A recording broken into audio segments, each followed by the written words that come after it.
Welcome to Fayette County Youth Sports, presented by WCHC TV, where community spirit shines and the stars of tomorrow take the field today. This broadcast is made possible thanks to the generosity and support of our outstanding local sponsors. Chrisman H2O Conditioning, Kirk's Furniture, Liella Lanes and Amore Pizzeria, M&M Fasteners and M&M Horsehair, S&D Family Tire and Auto, Jim Van Dyke's Automotive Center, Fayette County Public Health, Summers Funeral Home,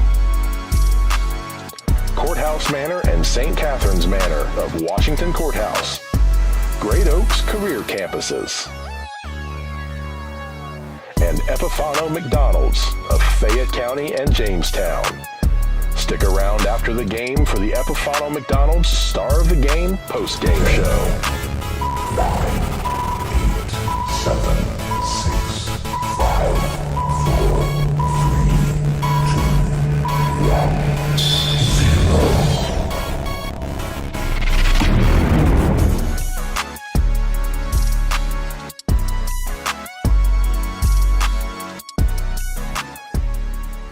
And good evening, everyone. Along with Dave Woolaver, Randy Young, and welcome to Gardner Park tonight. Non-conference action as the Washington Courthouse Blue Lions, with no wins and two tough losses against Mechanicsburg and then Circleville last week, take on the Wildcats of Finneytown in the Cincinnati area. Wildcats won 21-0 their opening game against Lockland, then last week lost 32-0 to St. Bernard Elmwood Place, which I'm still trying to figure out where in the world that school's at. It's in the Cincinnati area. So we've got 1-1 Finneytown, 0-2 Washington Courthouse. Wildcats coming into this contest, very small roster. They're a Division V school in region number 20. They have only, according to the roster, we've got 28 players. 14 of them, though, are seniors. So to say that they're very dominant as far as their offense and defense. Majority of the players are going to be going both ways. They do have 4 juniors, 7 sophomores, and 3 freshmen, which is another 14 players, so that's how you get your 28. Washington Courthouse, meanwhile, their roster, 17 seniors, 8 juniors, 14 sophomores, and 14 freshmen. So Coach Williamson definitely has the experience on his side with this unit, but also will have some good young talent coming up over the next couple of years. Meanwhile, for the team from Finneytown, they are going to be needing probably some more new faces in after this season to kind of get their program rebuilt. We'll talk about these teams in just a moment, so stay with us on the pregame show as you're listening to high school football action right here on WCHC. We're Washington Courthouse Communications.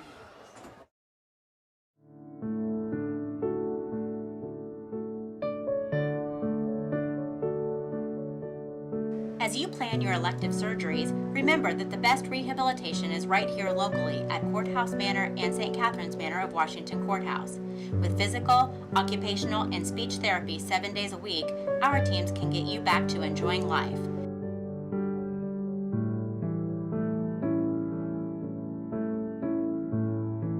Courthouse Manor and St. Catherine's Manor, sister facilities with a family feel.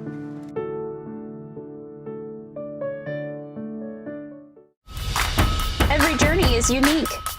At Laurel Oaks Career Campus, you can prepare for a successful future. Start as a junior and graduate with opportunities in welding, digital arts, construction, healthcare, exercise science, and more. Earn a career certification and college credit. Pursue your passions. Play to your strengths. Discover your greatness. Visit greatoaks.com. That's greatoaks.com. Head coach for the Wildcats of Finneytown is Kenny Johnson. He was a former assistant at one time over at Wilmington High School. And then, of course, went down to Cincinnati Hughes and has been an assistant twice with Cincinnati Northwest.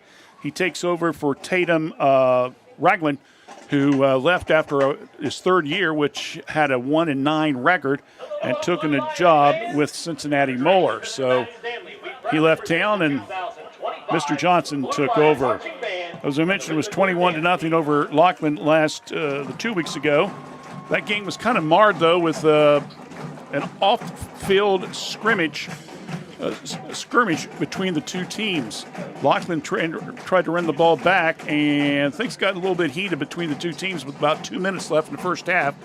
And after the officials got things calmed down, they called the game. Let's hope we don't see a repeat of that tonight. But anyway, we'll see what happens there. Then last week we mentioned they lost 32-0 to St. Bernard Elmwood. Their top players include quarterback Brandon Wise, a 6'2" senior. He has not really thrown the ball a lot in the first two games. He is 8 out of 20 in the passing department for 197 yards. He's thrown for a touchdown and an interception. He has ran the ball, though, 9 times for 67 yards. The leading rusher is number 21, and that will be Vince Fogley. He's a 5'10" senior, 160 pounds. He's carried the ball 16 times and has 110 yards on the ground. And now let's go to the playing of our national anthem from the Washington Courthouse Marching Band. Please remain standing then for the Washington alma mater.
Real quickly for Washington Courthouse, of course, Sam Pfeiffer, the sophomore, last 2 games has come up with pretty impressive statistics. He's hitting about 59% of his passes. He's 33 for 56 overall for 423 yards. He's thrown for 5 touchdowns and 2 interceptions. Last week against Circleville, he completed 16 passes for 237 yards and 4 touchdowns. And, of course, Courthouse was on the move late in the game. They were down by a touchdown. Unfortunately, the last couple passes got dropped, and they were unable to complete the attempt for the comeback. Looking at the rushing attack, Andrew Young is leading rusher. Unfortunately, the stats may not look great because of Courthouse may be passing the ball a lot, but he has 13 carries unofficially for 28 yards, 10 yards, his longest run. He has 3 catches for 9 yards in receiving. He has fumbled the ball once and lost it once. Meanwhile, the passing attack, as we mentioned, Aiden Osborne has a total of 14 catches for 230 yards, 2 touchdowns. He's also rushed the ball 34 times for 60 yards. And let me see here. We also have Mr. Heath, Bryson Heath. He has 4 catches for 50 yards and 2 touchdowns. And, of course, Mr. Haithcock with 10 catches for 62 yards and a touchdown. Overall, the Blue Lions have gotten a total of 423 yards passing so far this season. And we probably will known Coach Williamson, he likes to put the ball in the air and swing it around, especially the backs coming out of the backfield and so forth. So we'll probably see and call all of that tonight. Defensively, the team has done pretty good. Matthew Colfish is going to be probably your top guy, 13 solo tackles, 9 assists for a total of 22. He has 7 tackles for losses. He's third in quarterback sacks so far. And so he'll be a young man that we'll be watching as well. Williamson comes into the contest. This is 8th season here at Washington Courthouse. He's 42-29 overall. He was 4-16 at Marion Harding. So he has a record of 46-45 in the record books. It's Washington Courthouse and the Wildcats of Finneytown. And we're about 90 seconds away from tip-off, or kickoff, I should say. A season early. A season early. Right here on WCHC.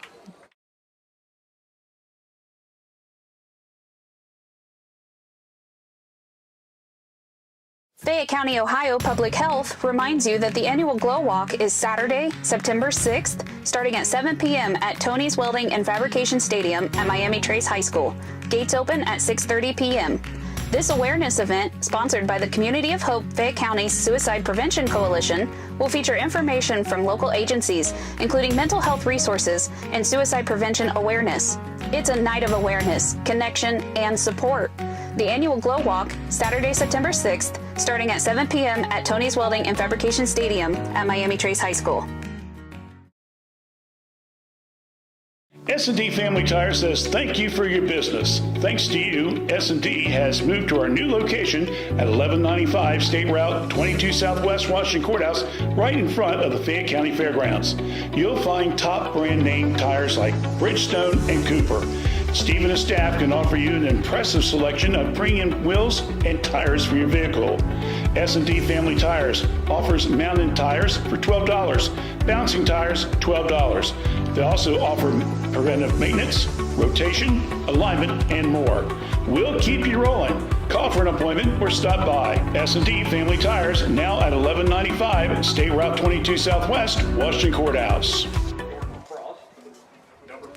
All right, right now there's about 20 or so veterans that are here tonight to be in attendance for the game, and they're going to be on the line where the band's at to welcome the team in.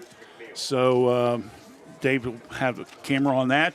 Let's go ahead and run down the courthouse starting lineup. I've got it. First of all, we'll lead off with the center, Hunter Massey, number 51. The guards will be on the left side, number 75, Cameron Jones, and number right side, 55, Phoenix Williams. The tackles will be number 79, Jacob Hayes, and on the right side, number 50, Quinn Phillips.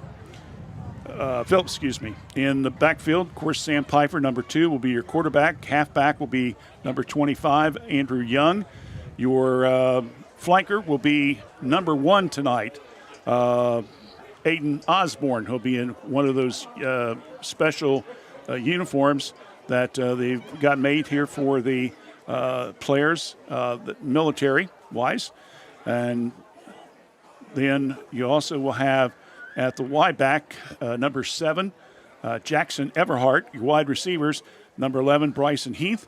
And usually wears number 30, but tonight they say he's going to wear number 81, and that'll be Noah Haycock. So we'll keep that in mind for you. All right. Meanwhile, Finneytown, as we mentioned before, very, very small squad. I've got only 28 players on the roster compared to 40-plus for the Washington Courthouse Blue Lions. Well, they're getting the music geared up as the Blue Lions are getting ready to come onto the field. The coaches are already hitting the sideline. Finneytown is across the way in their white uniform with black numerals. And as we mentioned before, you'll see Washington Courthouse come through that big tunnel there at the far end close to the field house. A little military style tonight with the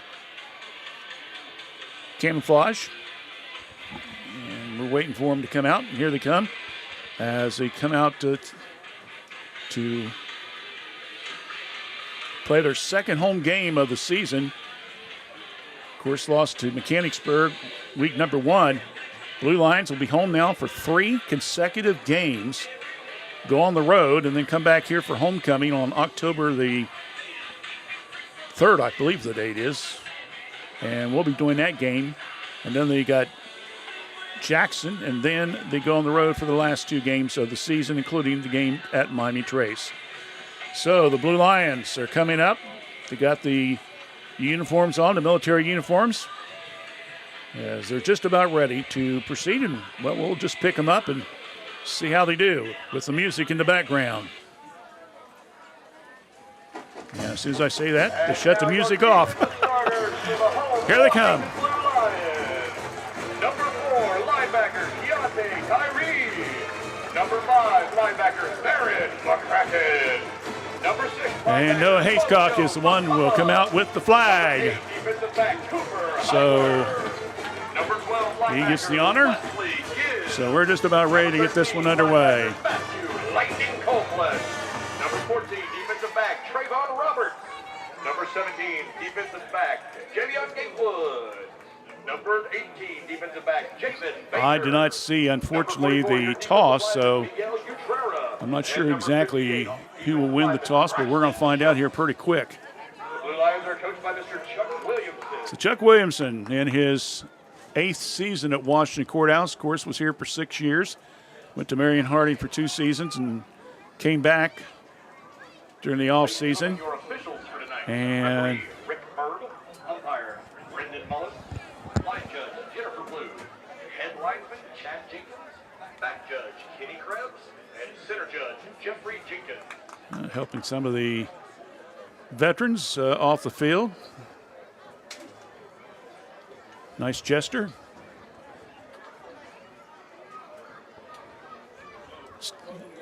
They had a moment of silence before the game for Stan Helfrich, longtime alumnus from the Washington Courthouse Blue Lions, and I was really impressed. The young players from Finneytown stopped, took their helmets off, and stood in respect. I thought, that's really classy. That's good. So hopefully Coach Corey Johnson is teaching them some things to go along with life skills and pay respect. All right, so Finneytown will be the one who will be kicking off. They'll go left to right across your radio screen, your TV screen. That's what happens. You do radio for 30 some New years. Age radio. Yeah, New Age radio. There you go, buddy. Or the YouTube channel. All right, we're ready to get started. And there's the kickoff, and it will be over the head and out of bounds. Kickoff by number 22. I don't have a name for him. So number 22, they said, was the one that kicked the ball.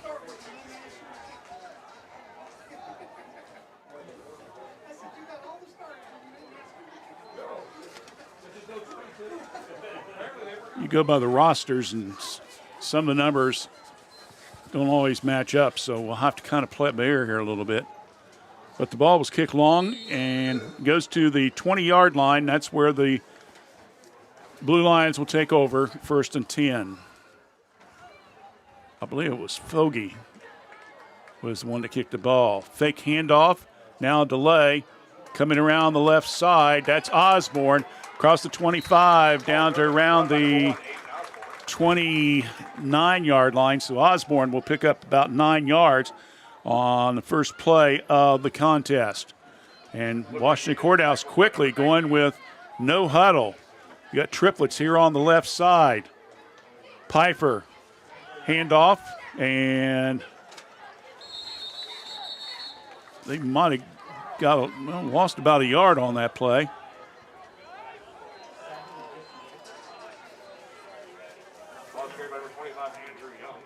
Andrew Young, the ball carrier. 3rd down. Pitch out here to the left side. And brings down at around the 39-yard line. And in on that was Jackson Everhart on the pass to him.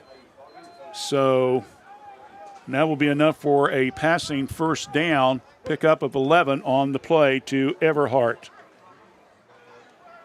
And that one comes to the right side, and Pfeiffer tries to pitch it out. And the ball's dropped.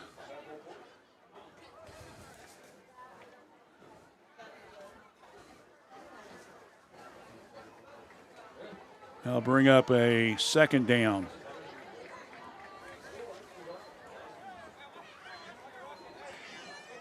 So it goes an incomplete pass. Pfeiffer. Hand to this into the slot. Haycock with the catch. And Noah's going to pick up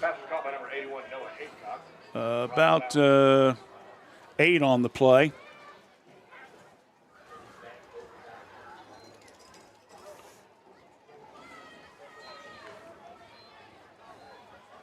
They'll bring up a second and a short 2 at the 47-yard line. Osborne in motion to the right. They're going to fake the handoff. Now they try to tackle Pfeiffer. And, oh, boy, he's going to be brought down by a slew of Wildcats on that play. That includes Vince Folge, number 21, was in on that one. And the other player, I believe, was number 50, Javon Colton. So a quarterback sack for the Wildcats. A loss there of almost 12 yards on the play. And they'll bring up fourth down, and Blue Lions are going to have to punt. Well, they're going to fake it. Coming up the middle, across the 40. And he's in the midfield. And he's going to be out of bounds. And a good play there by the Blue Lions. So Coltlitz on a fake punt picks up a big first down. Rushing. So Coltlitz, that's 24 yards, and we're going to have a flag. Figures. Illegal procedure against against Washington Courthouse, 5-yarder. And they'll bring up a fourth and really long now. It was fourth and what, about 14? Be 4th and 18. Looks like they got on the board now. So it'll be 4th and 18. Official keeps backing up. Finally, they'll mark the ball at about the 31-yard line. So the fake punt by Colflesh goes by the way. Squibbler. And coming up down with it will be Youngblood. That will be by Jalen Youngblood. And he gets it just inside the 50-yard line on the punt return. So, after the fake punt goes by the wayside with a penalty, they're going to have to, they had to punt the ball, and now the Wildcats in excellent field position as they're picking the ball up, 1st and 10 at the 48 of Courthouse. And now we got all kinds of whistles blowing here. Got a player injured or what the deal is. Now we're ready to get started. No score, early moments there of the first period of play. Brandon Wise, quarterback, a keeper. And he may have got it back to line scrimmage. Check it, they're going to give him a loss of about a yard. So McCracken in on the tackle for the Blue Lions. So Wise -1 in the rushing attack. Bring up 2nd and long.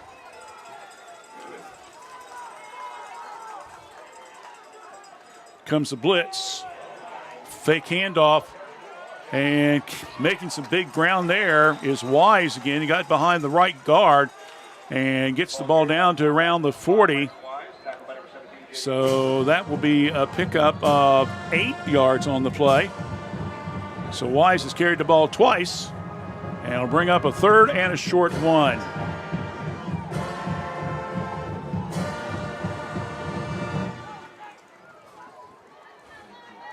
Miami Trace at home tonight, playing host to Logan Elm. We'll run down the league schedule a little bit later on. 4 of the 6 teams are at home tonight in non-conference play.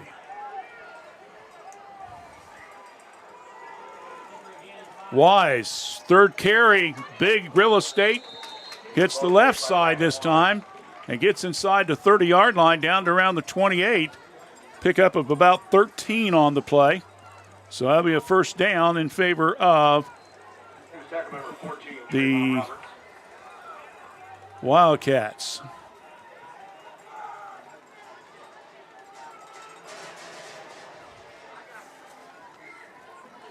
So first and 10, ball at the 27-yard line. And got a flag.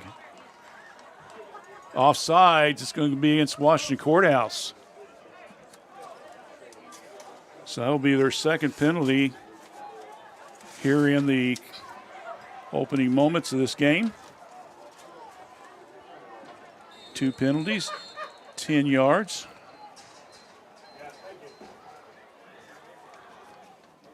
Bring up a first and 5. Back to pass. And, boy, that was way off. Pass was intended for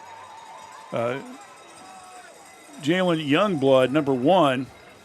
So they'll bring up a second down.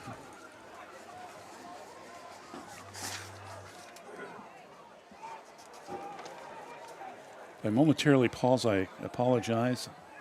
I'm trying to flip through the papers here. Got to keep those stats, David. Just got to make sure I don't elbow you in the head while I'm trying to operate the camera here. Yeah, that's all right. Probably knock some sense into me anyway.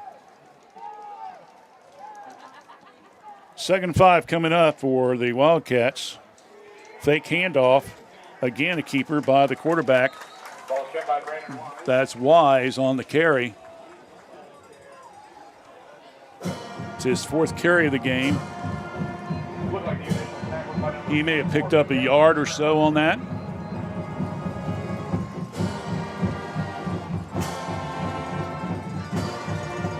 So I'll bring up 3rd down and about 4.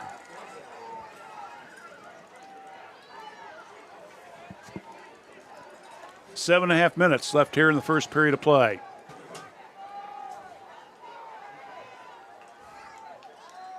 Wise back. Here's the blitz. There's the pass. And good play there on the defensive end.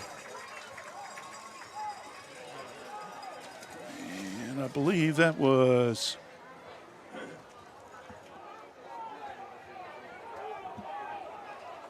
looks like number 9, I think. That'd be Beachy. So Wise 0 for 2 in the passing department so far. He'll bring up a 4th and 4. And, of course, with the ball 21-yard line, I don't see them going for any kind of a field goal here. So it looks like they're going to go for it. There's a snap. Wise looks, throws out in the flat, bobbles the ball, but it is caught and out of bounds will be Zari Young. And that would be down to around the 16-yard line. So first down there for the Wildcats after about the 5-yard pickup.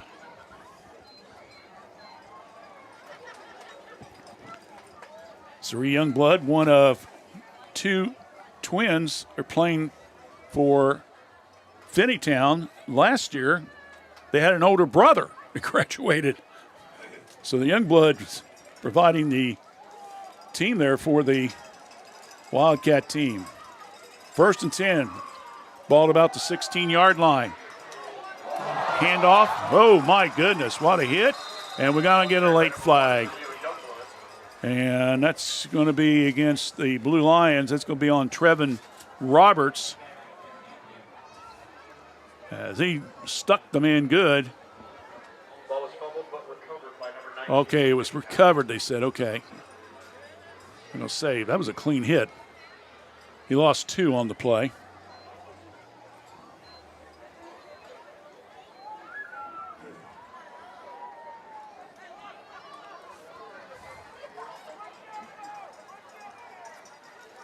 So bring up a second and about 8.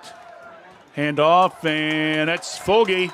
And he meets the interior of the Blue Lion defense. Several players in on that tackle,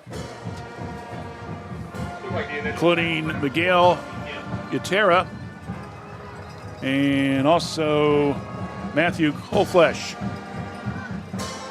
So he may have picked up there Foge about a maybe half a yard. We'll mark it as no gain. How about that? So bring up 3rd and about 7. Back to pass, under pressure. There's flags all over the place, and then bringing him down on the sack. And that will be Michaela McCullough. But there is a flag on the play. Wouldn't be surprised if that may be holding. I'm waiting for the officials to make the signal. Looks like it, yep. Yep, that's what it is. It's a holding. Holding on Finneytown. So that'll be a 10-yard penalty. And that will bring up 3rd down and long. So they'll mark the ball back 10 yards. And we'll try it again.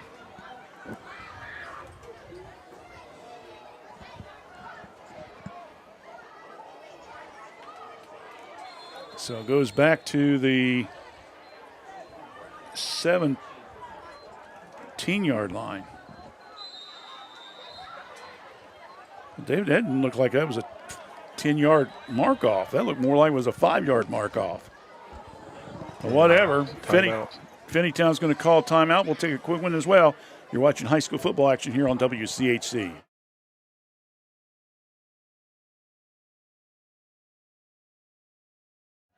Snack Wrap's back, oh yes it is. Oh yes it is. Crispy chicken doing a little biz. Lettuce, cheese, creamy rancho, spicy sauce too. All wrapped up just for you. Snack it, wrap it, love it, unwrap it. Crunching and munching, can't stop the tapping. Snack Wrap back, it's the tasty attack.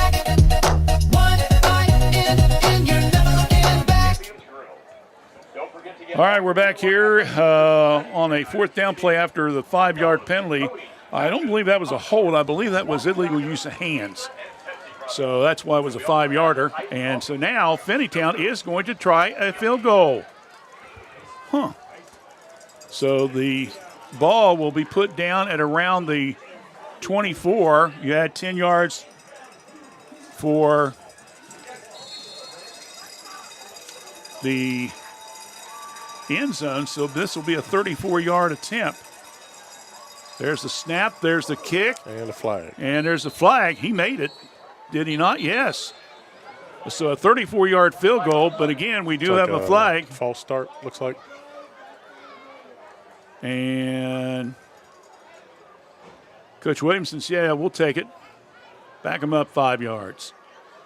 That's what they're going to do. So an illegal procedure, 5-yard penalty on Finneytown after making a 34-yard field goal.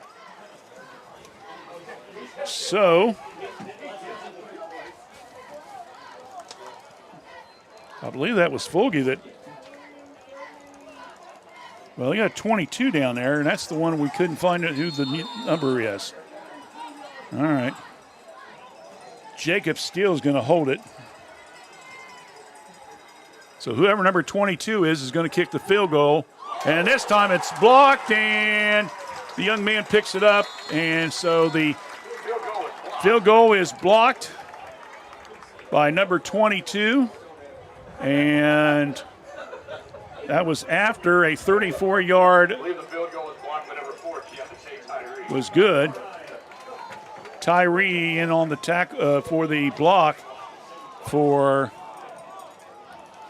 the the Blue Lions. Sorry, I got last week's game still on my mind, David. All right, Blue Lions will take over. Let's try this again. So Courthouse will take over 1st and 10 at the 26-yard line.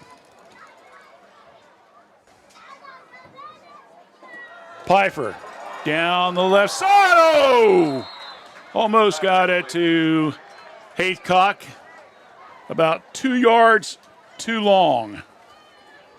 So incomplete pass. 2 out of 4 down the passing department for Sam for 19 yards, and that'll bring up a 2nd down. He's got 6'5". He needed to be about 6'6" or 6'7" on that one there, David.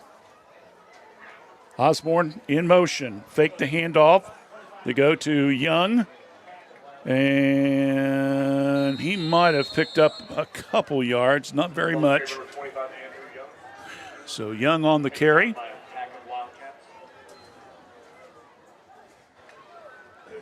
Time to get the line of scrimmage separated, they said basically no gain. So that's what we'll have to go by. So it'll be 3rd and 10. Triplets on the right side. Piper goes right, comes left. Haycock can't hold on to the ball. Ugh. Well, we saw that happen to the Blue Lions wide receivers several times last week over at Circleville. The passes were there. The receivers just couldn't bring it in. So that'll bring up 4th down. And once again, Matthew Coleflesh will punt the ball.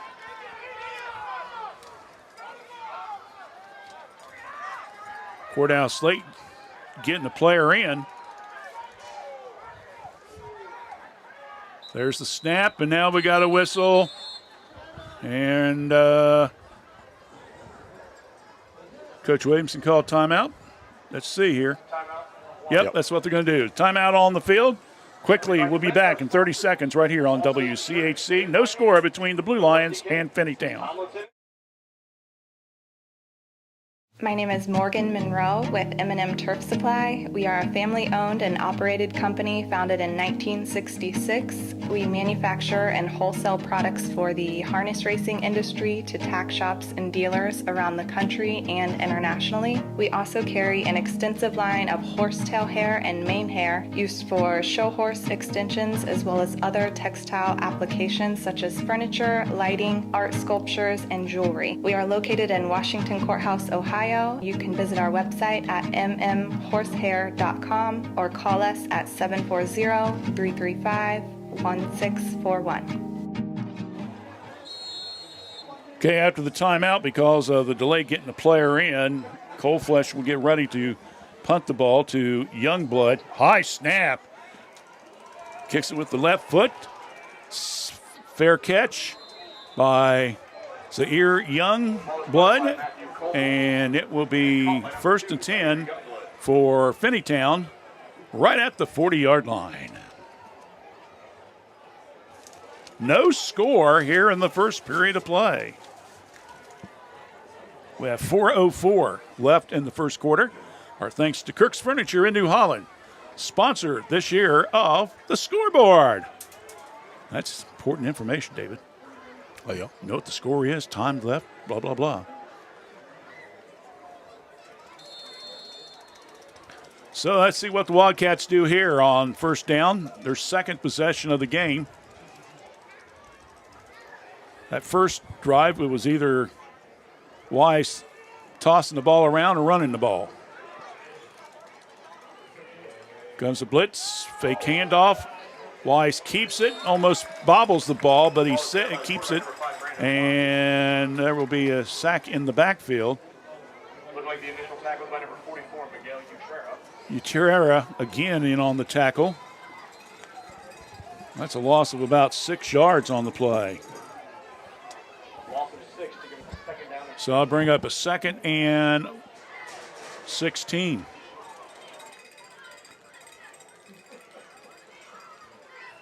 Halftime, we'll be hearing the Blue Line band. We'll also try to update you on scores, so stay with us.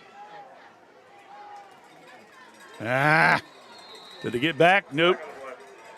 That's another jumping off sides. Looks like on Washington Courthouse. Another penalty.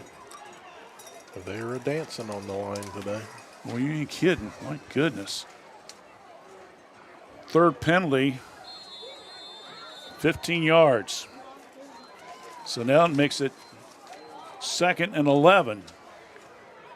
Wise in the shotgun. Triplets on the left side. That one outside wide receiver had to stop. And he goes to the flat, trying to get the ball. And passes incomplete to Terrence Johnson, a sophomore. So an incomplete pass there, and Brandon Wise is 1 for 4 in the passing department so far.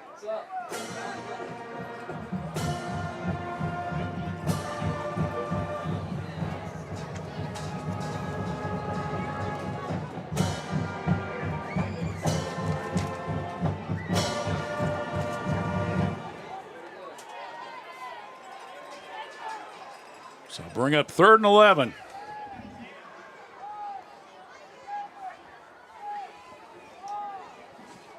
Wise back. Oh, Miguel! Tara, what a sack! He laid Wise down hard, and I'm telling you, Wise is slow getting up. Tara, what a play on defense there. He laid him out.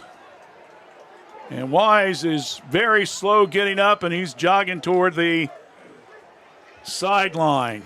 So at least he got up under his own power there. Well, that's true.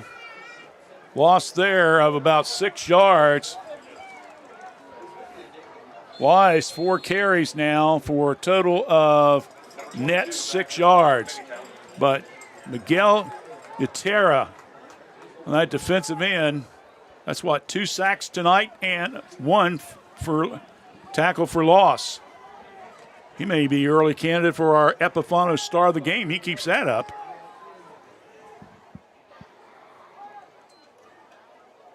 There's the punt.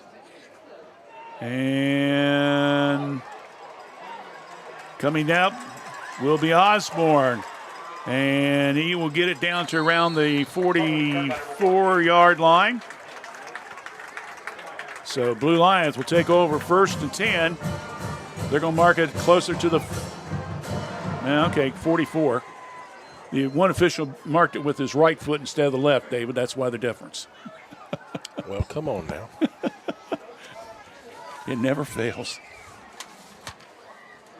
So let's see what the Blue Lions can do now here on their 3rd possession with about 2 minutes plus in the first quarter play. It's moved at a pretty good pace so far. Pfeiffer, quarterback. Fakes the handoff, keeps it, and they're going to bring him down. Several players with the sack there. Jacob Steele, number 3. Give him the quarterback sack, so Pfeiffer will lose 5 yards on that play. 2 carries for minus 17 yards for him.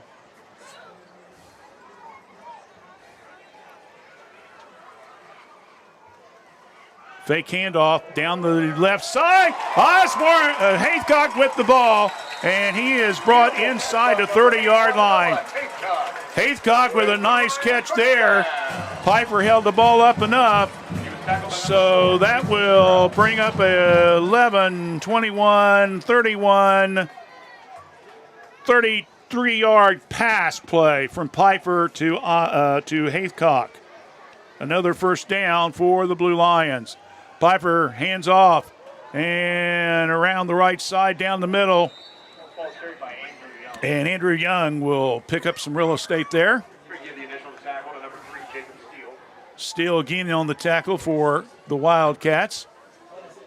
Let's give him a couple yards.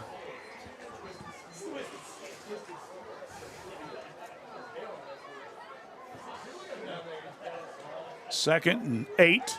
Here we go right again.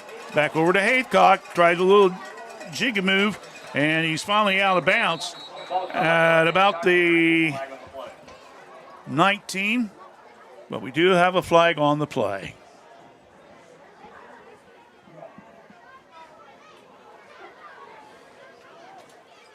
And we have the dreaded conferences.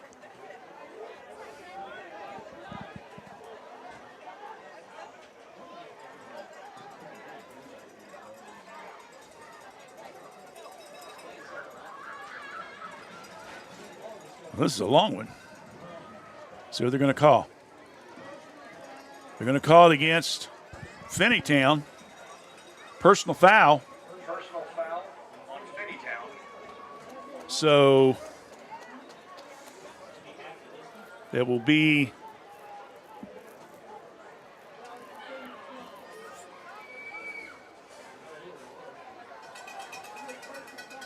the ball will be at the 18-yard line, so the pass will be completed.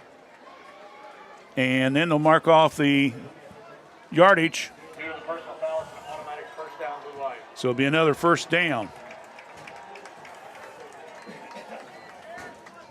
via the penalty. So 1st and goal from the 8. 70 seconds left. Hand up, fake handoff. Piper keeps it up the middle, and he's met by a slew of Wildcats. Let's give a shout out there to Alex Anderson, number 32, a senior, and Jacob Steele once again. He's been on 4 tackles so far. So they're going to give Piper a 2-yard pickup. They'll bring up 2nd and goal from around the 6. We're under a minute. Osborne in motion, stops. Piper rolls to the right, looks, little flip pass to Osborne, and there's going to be a flag. Osborne will catch the ball at about the 2-yard line, and we'll have a first down because it looks like a face mask.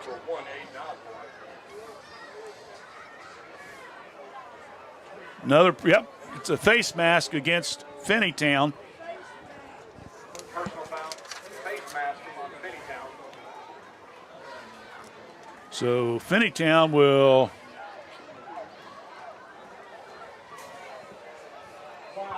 give the ball down to the 2-yard line.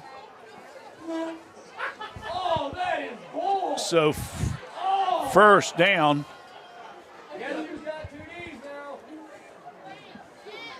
With 30 seconds left. Well, now it looks like they waved it off, didn't they? Yeah. They waved it off. And that's Young. So we thought there was a penalty, face mask, and the officials waved it off. They also sent one of the Finneytown players off the field. Okay. But I don't. I wish I could mic up the referees and see what was going on. All right. So we got 3 seconds left, and we got mass confusion. Is it 2nd down or 3rd down? It's supposedly 2nd down, and Finneytown calls a timeout. All right. So my question is then, there was a penalty. They did not wave it off. Right? Yes. So it would have made that first down. It would have made it. Because it would have been, half the distance to the goal, which would have been the 1 yard line. Well, that's where we're at now, but that was after the pickup of 1 yard by Young. So it looks like the player was kicked out of the game, or maybe at least whatever, and they didn't call a penalty. That's the only thing I could think of. And with 3 seconds left, Corey Johnson from Finneytown calls a timeout. So it's going to be 3rd down and inside the 1 yard line. So it sounds confusing. It's because we're not sure what's going on. The official looked like he'd called a face mask and then backed off. So it's going to be, well, the guys on the sideline still got it third down. Scoreboard's got it first down. It really doesn't matter because Piper scores. Whatever down it was, Piper gets the touchdown. So with no time left in the first quarter of play, Touchdown by number 2, Sam Piper. Piper scores from 1 yard out to make it 6-0 in favor of Washington Courthouse. So we'll go for the PAT. Be Ben Melvin. He'll be doing the duties.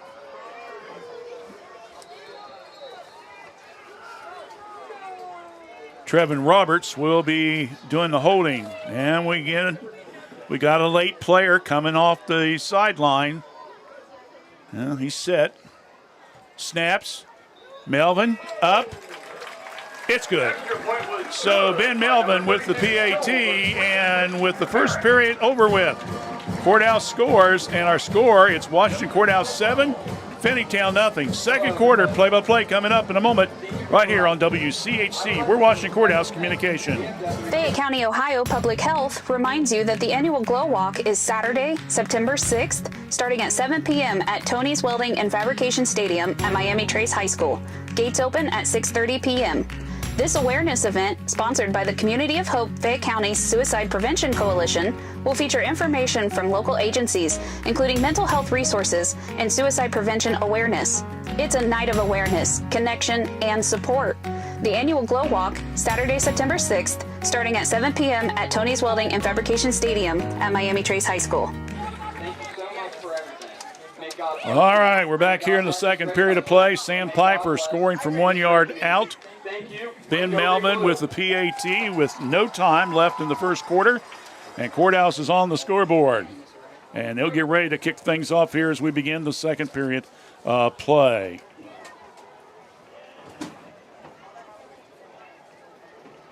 Looks like senior Joel Perak, a senior, will do the the kickoff. And we have the young brothers, Jamil and Zahir, back around the 20-yard line. Let's get ready to kick this one off here, start off the second quarter after the blue line touchdown.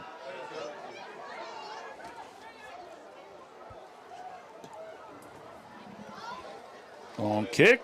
Well, gets by the players, and that one will go all the way into the end zone. So the Wildcats will take over 1st and 10 at their own 20-yard line. Other games going on tonight around the league. As we already mentioned, Logan Elm is at Miami Trace. We'll try to get a score for you later on. Mechanicsburg's down at Jackson. That was a 7:30 kickoff. And Western Brown is at Chillicothe. Greenfield McLean is down at Paint Valley tonight, and Hillsboro's on the road. They're at Portsmouth West. All right, so we're about ready to get this one underway for Finneytown, their first possession of the second period. Possession number 4. And now we have the officials. Not sure what the deal is. Someone call a timeout? I have no idea. Boy, I'll tell you what. We might get through this game. We don't need a TV timeout. We've already got it. Let's go. Let's get this thing underway. Are we going? I know we have we have a little power on this, but not that much, David. I know. So now they come back.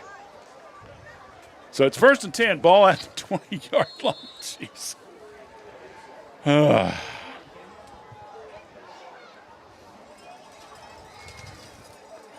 Snap to the quarterback. Mr. Wise, down the right side. He's got first down and then some. I'm double checking, make sure there's no flags. There wasn't. And he will pick up a good amount of real estate on that one. Give him a 12-yard pickup. So that will be the third first down for the Wildcats so far in the contest. 2 on the ground, 1 passing.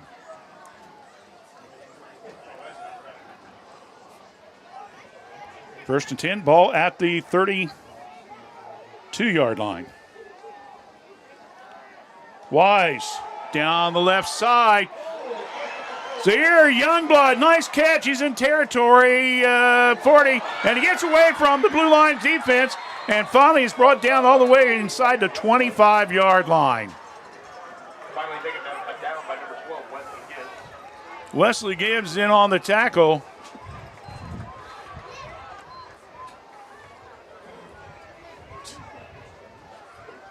Not after, though, a 44-yard play. So Wise, 44 yards to 0 and another first down. Blue Lions simply could not bring Youngblood down. First and 10, ball at the 28. They're going to right back to him. There's the throw, and it is out of bounds on a wild throw.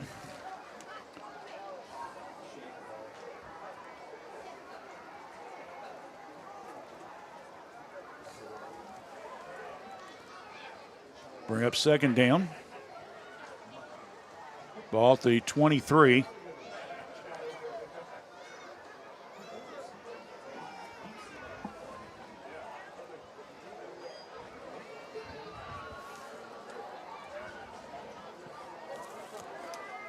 Give Youngblood that was a 45-yard catch.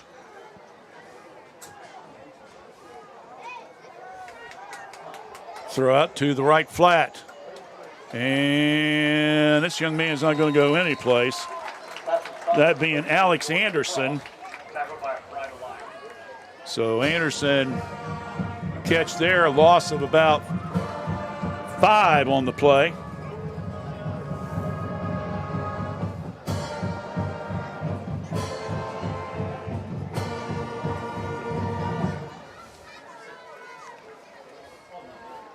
Wise 4 out of 7 now unofficially in the passing department.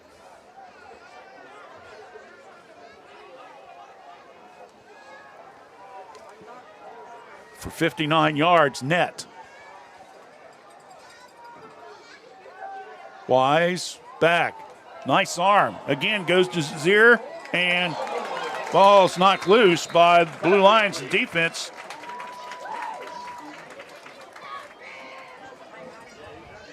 And it looked like that might be, is that Gibbs again? Yeah, that was Roberts. So good knockdown by Roberts. Now bring up fourth down.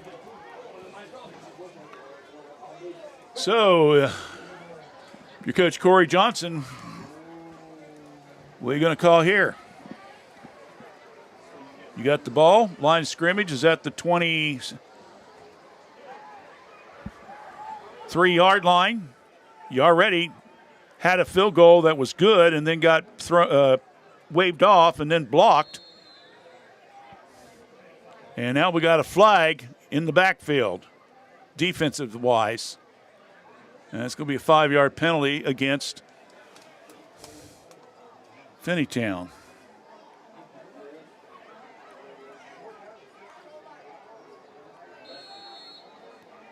That's their 5th penalty for 40 yards. So I guess they're out of field goal range here. They're going to go for it.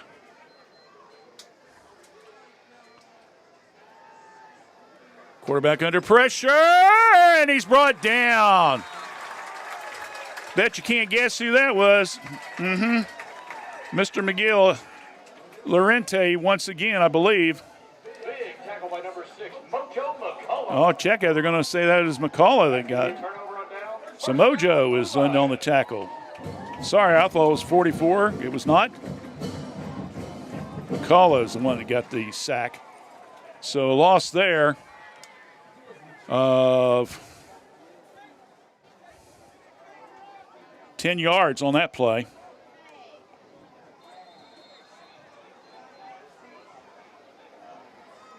So 1st and 10, Blue Lions with the ball at their 43. Pfeiffer, little flip pass to Osborne, across the 50, the 40, down to the 35. Good play there between Pfeiffer and Osborne. Just that little flip pass.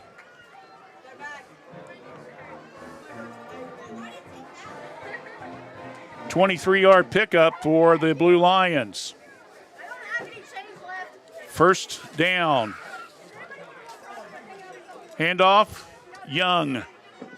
And he's met by a lot of players, to say the least. Ball is carried by Andrew Young. Tackled by at least 6 Wildcats.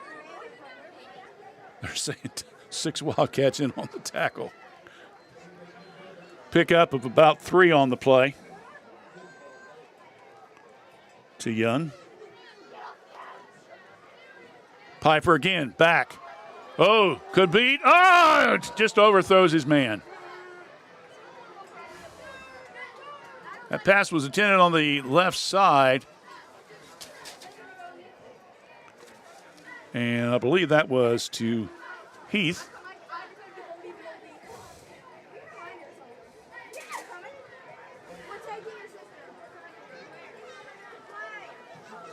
So Pfeiffer now 5 for 8 in the passing department unofficially.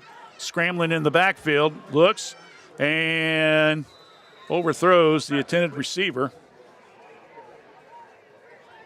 Once again, that's Heath. So with 8:40 left here in the first half,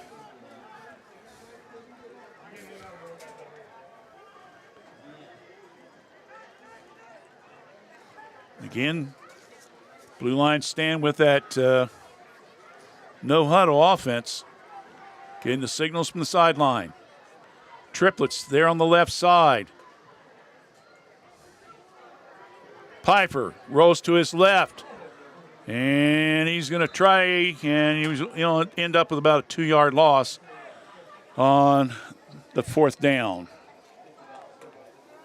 So that will turn the ball back over to Finneytown. Tackle on Javion Cotton from Finneytown. So the Blue Lions will go back on defense. Almost playing between the 40s here almost. So it'll be 1st and 10. Ball will be for Finneytown. The Wildcats will take over at the 33-yard line.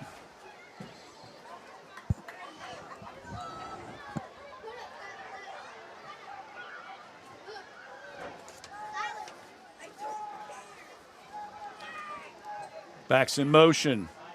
And keeping the ball is going to be Wise, and he is dropped for a loss. Tackled by Mojo McCullough. McCullough in on the tackle once again. So that's a couple sacks for him tonight. And they're going to mark that. That's about 8-yard loss. Say, Wise has just not been able to get out of the backfield cleanly. No. They're just overpowering that offensive line for Finneytown. You got McCullough. Earlier, you called Utera on the ends. Those guys are the ones really doing the damage defensively. Wise back. Cuts up the middle, and he'll be lucky if he gets back to the line of scrimmage. McCullough with yet another sack. And I don't think he got any gain on that play at all. It looks like we've got a fight on the defense for that star of the game. Yeah. We've got at least 3 or 4 players we can name, right? We'll keep that in mind as the game progresses. Now, if the offense starts going crazy, we're going to be in real trouble. 7 minutes left here in the first half of play. 7-0. Blue Lions with the lead. Third down coming up and long. Wise needs to get this pass off or gets a big run. Cuts up the middle. Weaving gets it, and he's going to be, he's almost got the first down. He needed. It's about a yard short, 2 yards short. He needed 18. He got 17. Excellent run. Yeah. Blue Lions are pressuring on the outside, David, and that leaves that middle. And Wise can run that all night long, but unfortunately, the ends are pinching him a little bit in the backfield, and he can't get any room. That time, though, he was able to be opener. 4th and short 1. They're going for it. Wise calling the play.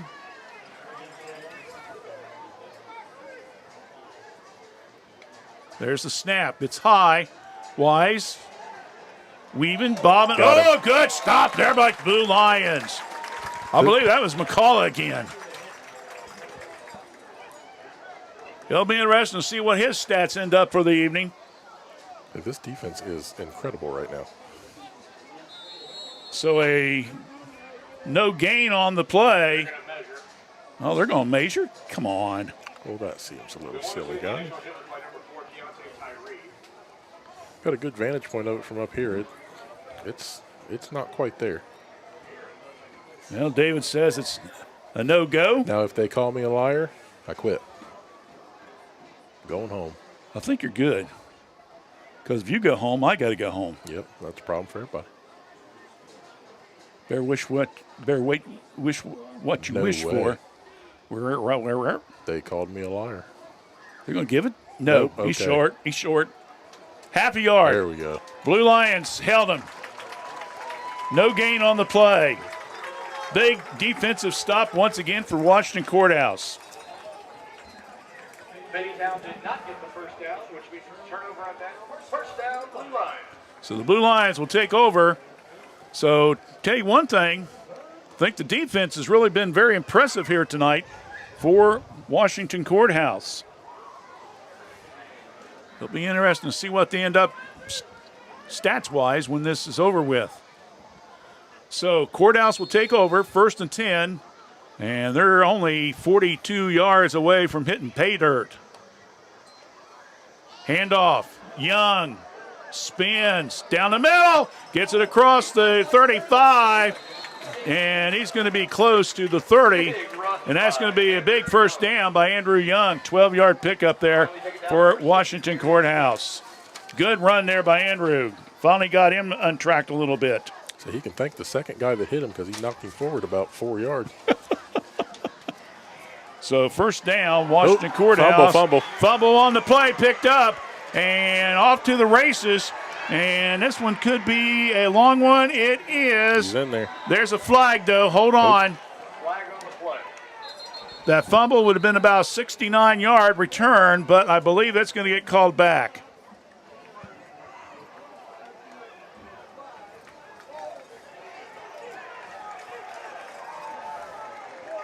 Or is it?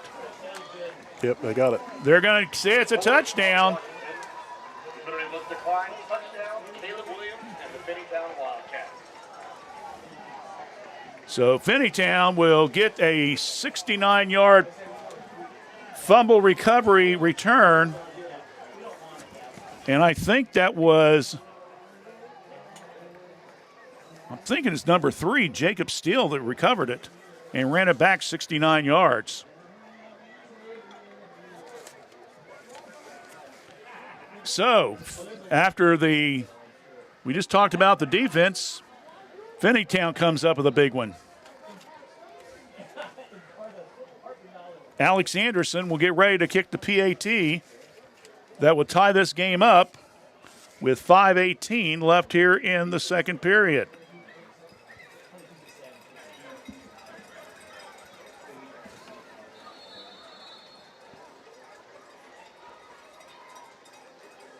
Snap. Up. And it is good. So the extra point is good. Once again, making that will be Anderson So a big defensive fumble picked up and ran back for a TD by the Finneytown, and we're at 7-7. We'll take a break. You're watching high school football action right here on WCHC. We're watching Courthouse Communication. Every journey is unique. At Laurel Oaks Career Campus, you can prepare for a successful future. Start as a junior and graduate with opportunities in welding, digital arts, construction, healthcare, exercise science, and more. Earn a career certification and college credit. Pursue your passions. Play to your strengths. Discover your greatness. Visit greatoaks.com. That's greatoaks.com. Caleb Williams, number 7 for Finneytown, is the one that returned the fumble recovery. I got it 69 yards. And the PAT is good, and we got a 7-7 ball game with 5:18 left here in the first half. And Finneytown will get ready to kick it. And across the 10. It's Osborne, 20, 30, 40, and he's brought down at the 43. So Aiden Osborne returns the kickoff. And let's see now what the Blue Lions will try to do here. Flag on the play. Well, we got flag on the play.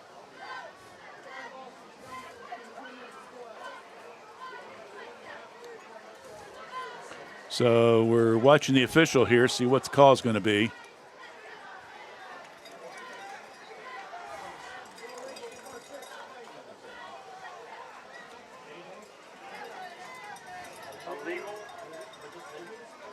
Illegal participation Illegal against Finneytown. participation, that's a 15-yard penalty.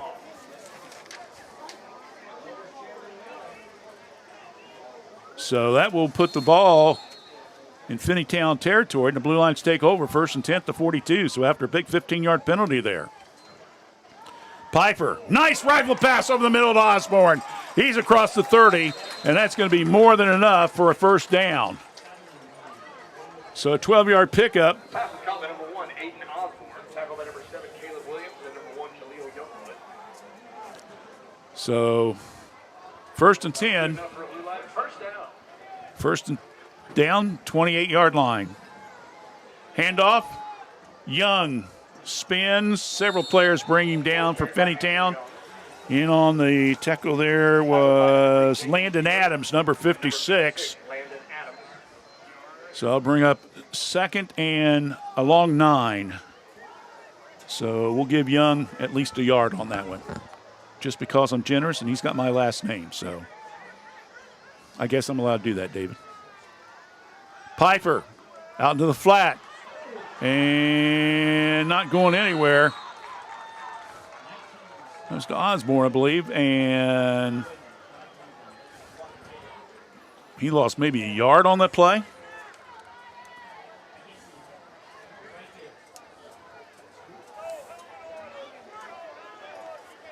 So 7 out of 11 now in the passing department for Piper. They'll bring up 3rd and about 8. Well, let's go to Young this time. Now the halfback, and he is taking several players with him. And another flag. Jacobs still in on the tackle along with Caleb Williams, who picked up that fumble and returned it back for a TD. But as David mentioned, we got a flag. It's going to be holding. It's against Courthouse. Man. It's starting to be a repeat of last week's game in Miami Trace in Wilmington, wasn't it? Yeah, We just saw penalty after penalty after penalty. It's ridiculous. most of those delayed games on Miami Trace, actually. Well, that's true. So holding brings it back 10 yards. All the way back now to the 43, 42, 41, 40, 39, 38. What's happening now? 37. He marked 15 yards, and it's only a 10-yard. I'm going to say, official, this is the third game. These guys ought to be a little bit better than that right now. Piper. Oh, we're going to flea flicker. Pass down the right side, and it's stolen. And the interception. Youngblood inside the 10-yard line. And he will bring it down all the way back to around the 20-yard line to Zaire with an interception on a pass by the Blue Lions. So Heath throws a pass, and unfortunately it was a little short. And second turnover in the contest for the Finneytown Wildcats. And so the Blue Lions kind of shooting themselves in the foot here, David, in this first half of play. So it'll be 1st and 10 with 3.5 minutes left in the first half. So an interception by the Wildcats, and they got the ball. And behind the left guard, picking up some real estate there. And I believe that is, trying to pick up the number here real quick. Yeah, that will be Vince Foggy. So Foggy will pick up about 3 on the play. Bring up a second and along 7.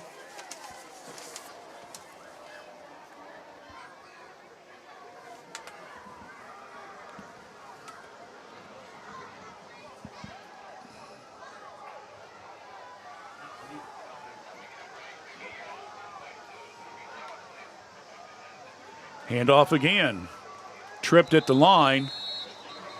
Another helmet on there. That's the second helmet that's come off so far today. Ball is carried by number 21, Vincent Foggy. Foggy with the carry. Tackle by number 52, Brian Woods. Woods in on the tackle. Doesn't look like any gain on that play. And we are going to have a timeout. We'll take one as well. With 2 minutes and 11 seconds left in the first half, it's knotted up at 7-7 between Finneytown and Washington Courthouse. Back in a moment right here on WCHC. With fruit and vegetables coming out of the garden, now's the time to come to Kirk's Furniture for your next General Electric major appliances. We have a complete full line of refrigerators, side-by-sides, bottom freezers, or the French door models, chest freezers or upright freezers available in all sizes. Stop by this week and see our complete selection of General Electric products. That's at Kirk's Furniture in New Holland, your independent General Electric dealer since 1935. Free delivery and setup in our trading area. We service what we sell.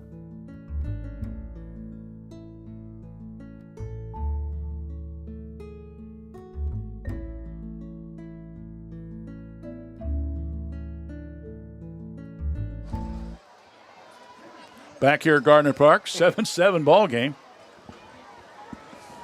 Finneytown timeout, 3rd and long 7 after 2 running plays. Corey Johnson assisted a couple years at Wilmington High School, was also at Cincinnati Hughes, and was the offense coordinator at Cincinnati Northwest for the last couple seasons before taking over. This is his first season. Brandon Wise, the quarterback. 3rd down coming up. Looking under heavy pressure and sacked in the backfield once again. And again, slow getting up will be Wise. And the Blue Lions kind of shaking off a little bit too there. See the number of who tackled him. It's like 19. Okay, well, I dropped my roster. 19 so or 49 or something. I dropped my roster down there, so. Okay, hold on. I do apologize. As it gets darker, these camouflage jerseys are a little harder for us to read. Okay. Looks like it's Copeland. So anyway, we'll have the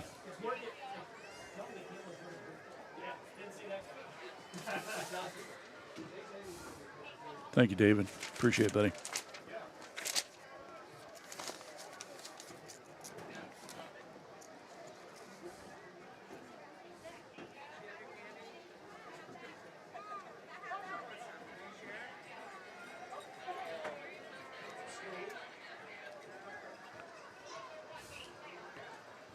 So for the second time tonight, the quarterback's shaken up a little bit. He does get off on his own power.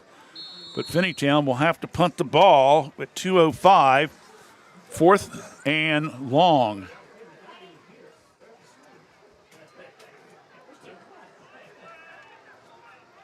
There's the punt. Whoa, touch by Blue Lions. Boy, they were lucky on that one. As that looked like it came off the hands of Osborne, but he's able to get on it. There's a little bit of miscommunication there with who was going to catch the ball. Yeah. That was between him and Tyree, and Osborne jumped on it. So, second fumble in the game for Washington Courthouse, but they've recovered both of them. So it'll be 1st and 10, Washington Courthouse. Ball will be at Finneytown 43-yard line. With 1:58 remaining in the first half. Pfeiffer fakes, now goes down the sideline, wide open, and inside the 10-yard line. Good play there. And Osborne with the catch. So Osborne gets it down to the inside the 10-yard line. So that was a pickup of 32 yards on that play. 1st and goal, just inside the 10. Young on the carry. He might have picked up and a flag. A no gain, and we got a flag again. Osborne is saying it's against Finneytown. So we'll wait and see what the call is going to be.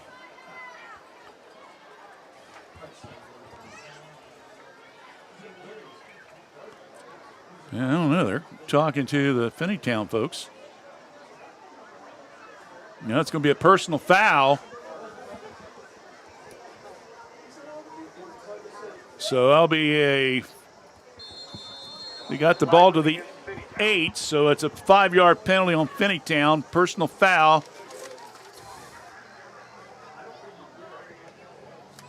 So Blue Lions will have the ball at about the 3, and then Piper gets sacked for the big loss. All the way back to the 12-yard line. Quarterback was tackled by number 21, Vincent Foggy.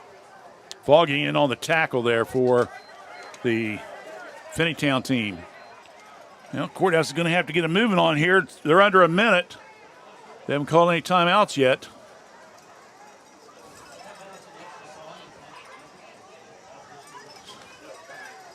There's a snap. Piper. And that's another touchdown. I believe that's Haycock. Yep. Touchdown by Haycock. That will be a 11-yard touchdown pass here in the second period of play. Comes with 39 seconds left. An 11-yard pass to Haycock.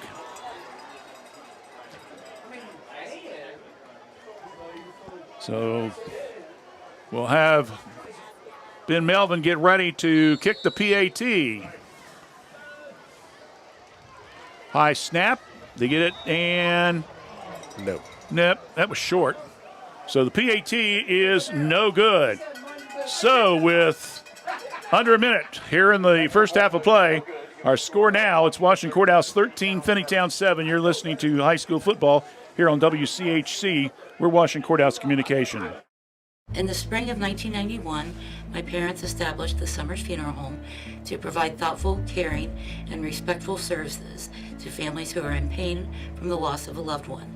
This is Vanessa Summers, and we at the Summers Funeral Home continue our commitment to the community and treating everyone with the utmost professional care that we can provide. For more information on how we can better serve you in your time of need, please give us a call at 740-335-6078, or please feel free to stop by our office at 223 West Market Street, Washington Courthouse, Ohio, 43160.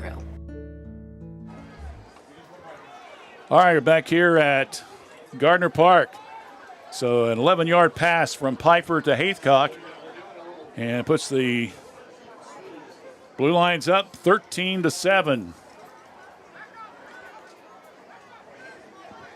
Piper scored it on the last play of the first quarter.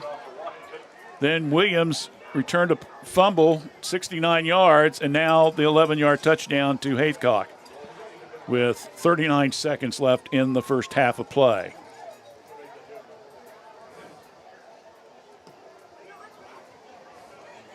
Ball's kicked inside the 10.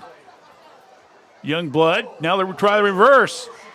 And Jalen with Youngblood gets the handoff from his brother, Zari, and gets it out to around the 25-yard line. So, well, if you're Finneytown, you got to wonder, do I try to pass or just run the clock out and be happy with where we're at now on the scoreboard? We'll see.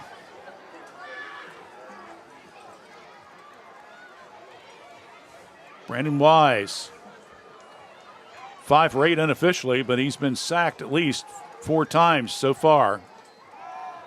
And there's a pass down the left side, just overthrows the intended receiver, that being Zaire Youngblood. So I'll bring up a second down.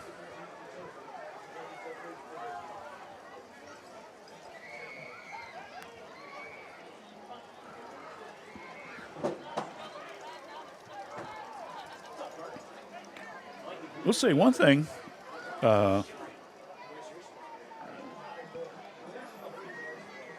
Wise has got a pretty decent arm, doesn't he? Yes, he does. Good set of legs on him, too, so as Yeah. long as he can get out of the backfield. He can get out of the grasp of the blue line defense, that is. Goes back, down the middle. They're going to come to the other Youngblood this time, and incomplete pass.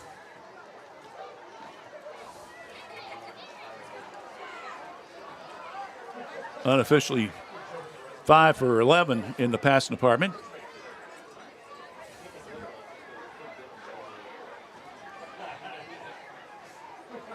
He'll bring up third down. Well, I think we can figure out what Finneytown's trying to do. They're trying to get the ball on the outside and try to throw the bomb and see if they can set themselves up to get a little bit closer to the end zone.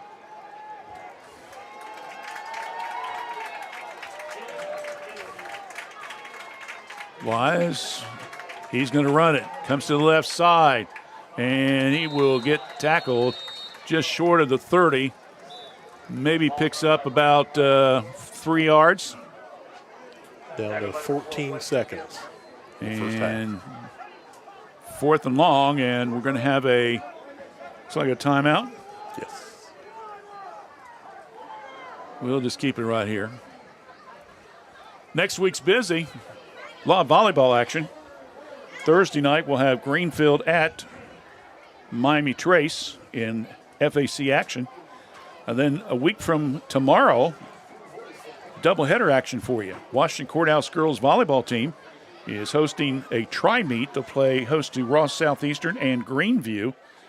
I believe the Panthers of Ross Southeastern's the 10 o'clock game, and the Greenview Rams are the noon game.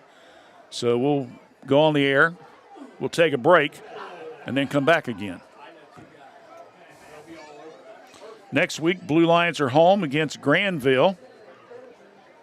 Trace will go on the road to Batavia.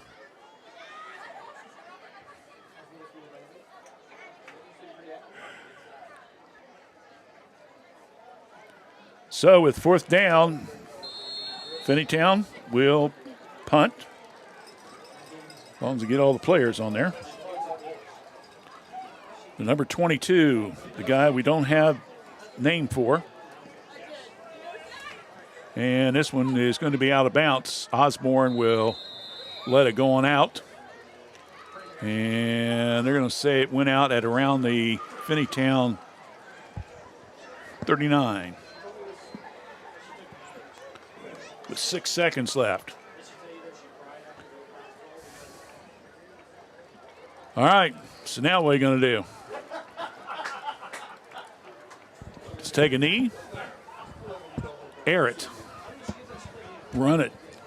Take a knee or get a decent pass and get some decent stats before you go into the locker room. Well, we'll find out. Courthouse with the ball, 1st and 10, seconds left here in the first half.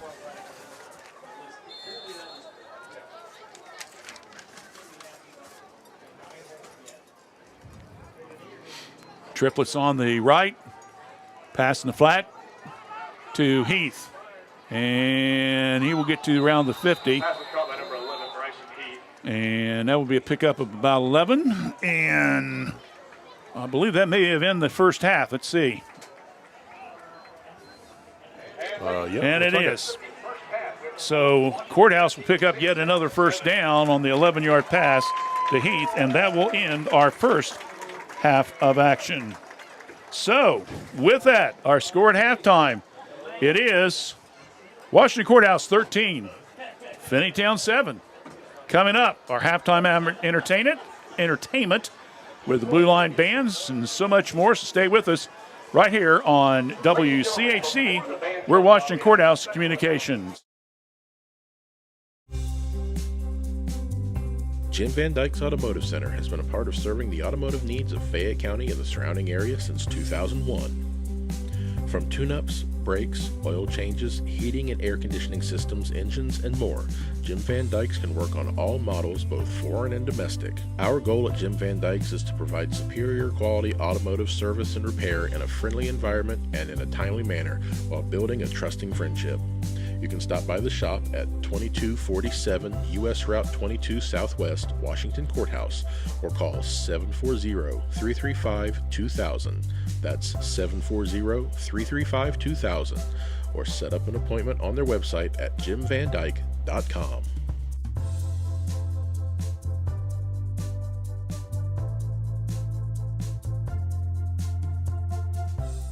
New fall youth leagues are now forming at the Yellow Lanes, your locally owned and operated facilities on Route 22 across from the Fayette County Fairgrounds. Starting September the 20th, the Wild Bunch Youth League starts for those teens ages 18 and under, 4 members per team, and on Saturdays at 11 a.m. The sign-up is easy, and it's now all online. Just go to theyellowlanes.com/League Club. Sign-ups are located on the page. And don't forget, for delicious pizzas and subs, check out Amora's Pizzeria, located just inside of the Yellow Lanes Bowling Alley. Call 740-335-2580 or 335-2581. The Yellow Lanes and Amora's Pizzeria.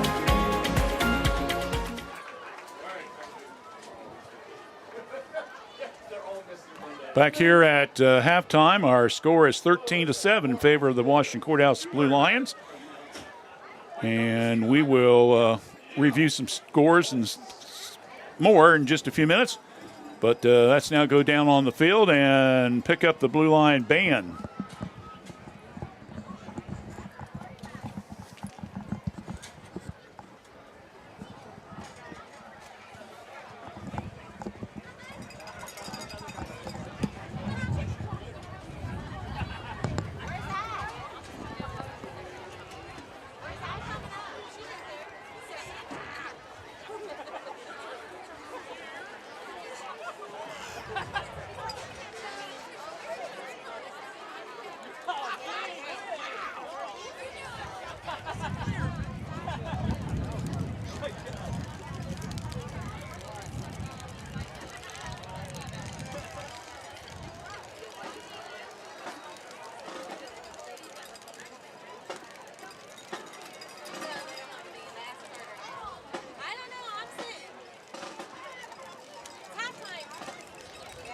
Ladies and gentlemen, under direction of Mr. Matt Stanley, we proudly present the 2025 Blue Lion Marching Band and the Rhythm and Blue Dance Team.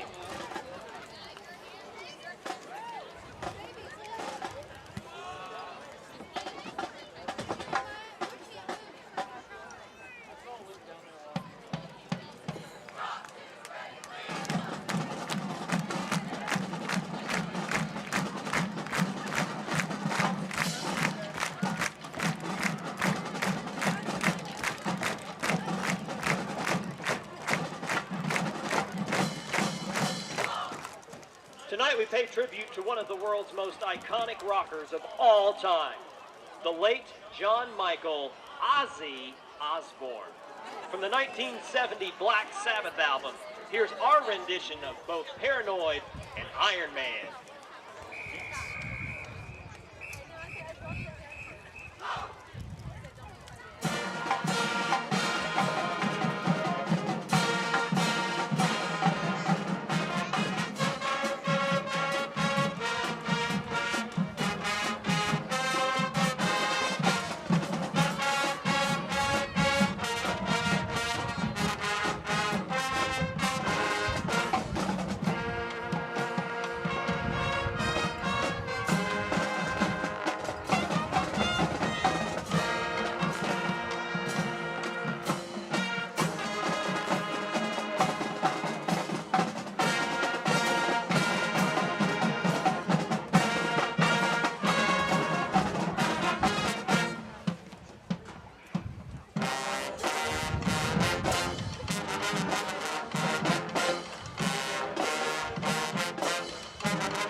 Rhythm and Blue dancers are all fired up, and they're going to go till they drop.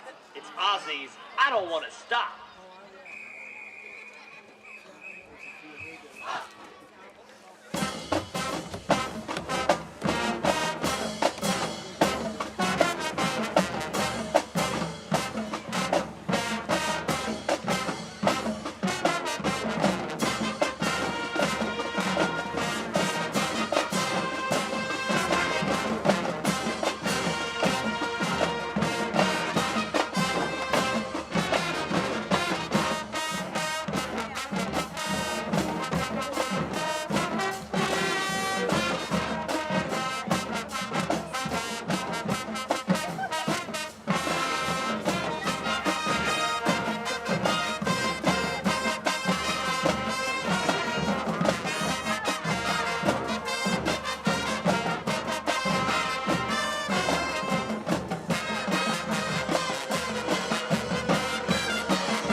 Ozzy is one of only a handful of rockers inducted into the Rock and Roll Hall of Fame twice. Once for his band Black Sabbath, and again as a soloist. From his debut solo album in 1980,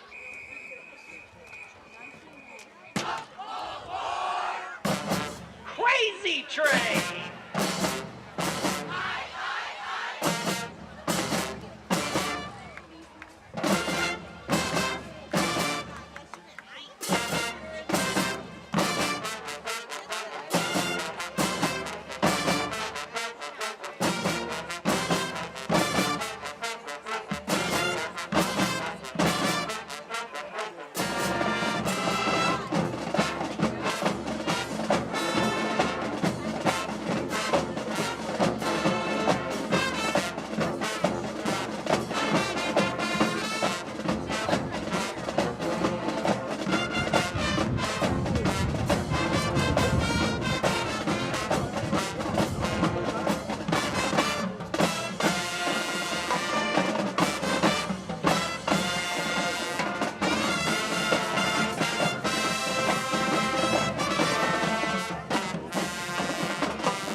music there for you by the Washington Courthouse Marching Band.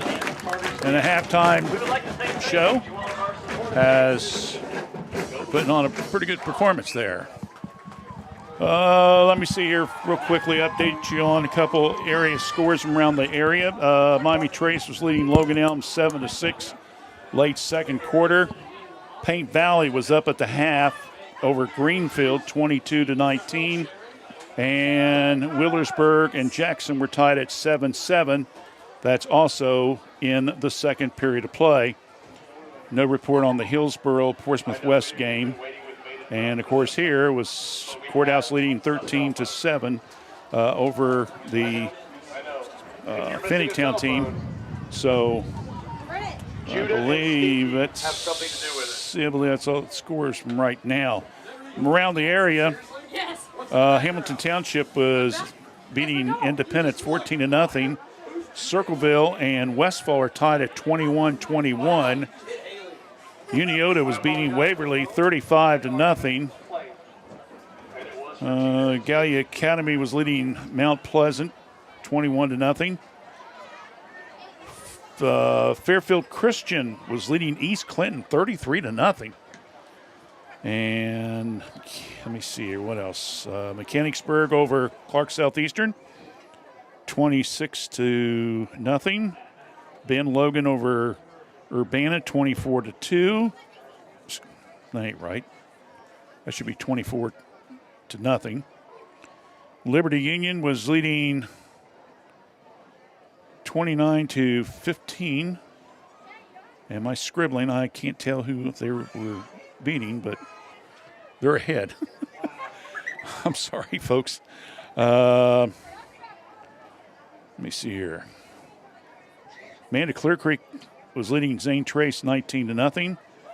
Athens 13, Marietta 0. West Jefferson was leading Greenon 21-6. Here's kind of a surprise. Springfield Northeastern was leading Greenfield 28-0 in the second period of play. It is a little surprise, to say the least. All right, so here it's 13-7 in favor of the Washington Courthouse Blue Lions. And just looking at, and these are unofficial stats. 2, 4, 6, 8.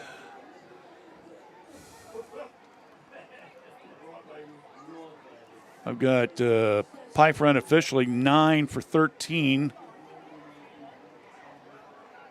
for one touchdown, 11-yard pass. He's also rushed for a score.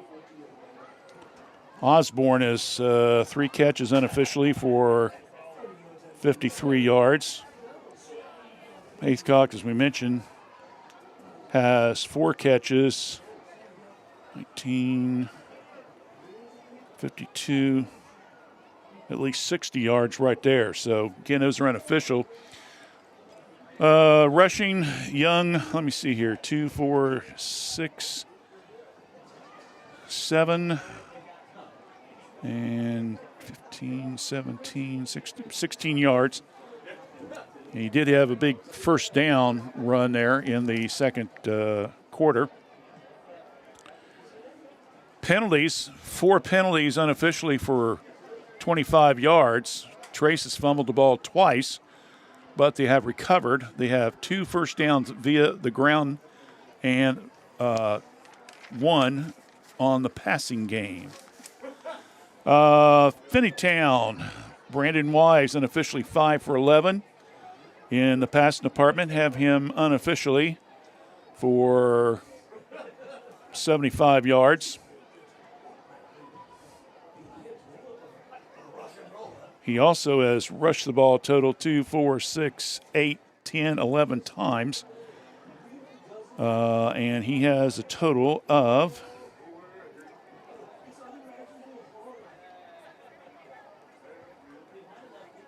29 yards in the rushing department. So that's pretty much it as far as that. Finneytown has 2 first downs on the ground, 2 in the air. They have 5 penalties so far unofficially. And let's see, it's a total of 50 yards. They have fumbled the ball, and they have also picked off a pass as Zyree Young picked off a Sam Piper pass in the second period of play. And also, Washington Courthouse has fumbled the ball, which was returned for a touchdown by Williams. So Courthouse has 2 turnovers, and it's cost them 7 points so far. But they're still ahead by a score of 13-7. Don't forget, we got volleyball action for you next week. Thursday night, we'll have the Miami Trace Panthers playing host to Greenfield in FAC action as they get back into league play after the Highland County Fair is wrapping up now this week. So usually Hillsboro and Greenfield don't play too much sports, if any. So everybody else kind of takes that week to play some non-conference games. But they'll get back into it next week. And let me see what else here. We got next Saturday, 2 games for you. Washington Courthouse at 10 a.m. will play Ross Southeastern in a tri-meet. And then they'll return at noon and take on Greenview Rams. So Dave and I will be doing both those volleyball games for you. And then the following Tuesday will be soccer girls, Washington Courthouse and Miami Trace. And we will give you an airtime on that as we get a little bit closer to it. Understand they are going to play a junior high girls match or co-ed as well. So we'll again tell you more about that as we get closer. But we'll do the girls game for sure that evening. Well, we see the Finneytown team is slowly starting to make their way back into the field. Don't forget, we have our games listed on our Fayette 43160 page, and also, of course, on our Community Action website under local sports. We will fill in the scores after we get back tonight. And so we'll update you, and hopefully we'll have some stats and some more for you as well. So that'll all be coming up later on this evening. And Washington Courthouse now has come back onto the field. So we got about 2 minutes here.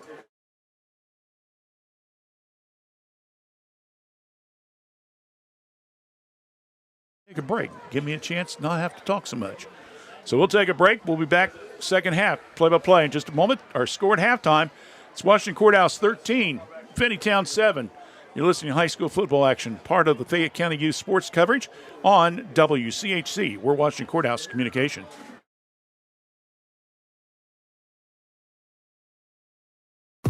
Join the Epifano McDonald's crew or step into management with competitive pay, free meals, uniforms, paid training, and up to $3,000 in tuition assistance. Management for our Jeffersonville, Washington Courthouse, and Jamestown locations start at $22 per hour. Crew positions at our Jeffersonville location start at $16 per hour. Apply now. Scan the ad on the Epifano Sports Network Facebook page or websites. 740-333-1701. Your Epifano McDonald's restaurants. The Chrisman family, for over 3 generations and almost 80 years, has offered the residents in this area both personal and business water softeners, water filtration systems, reverse osmosis drinking water systems, and more. Give them a call for your service needs at 740-335-2620 or stop by at 1020 East Market Street, Washington Courthouse. Chrisman H2O Conditioning. We want to thank all of our sponsors that are with us again this year for Fayette County Youth Sports, all 11 of them, and we'd love to hear from them. Recap the first half stats, scoring in case you missed it. Sam Piper scored from 1 yard out with no time on the clock to end the first period of play, and Ben Melvin kicked the extra point. That made it 7-0. After the next possession by Finneytown stalled, Courthouse had the ball and a fumble, and Finneytown recovered. Caleb Williams returned it 69 yards unofficially on a fumble recovery, and the extra point was good by Anderson. That made the score 7-7, and that came with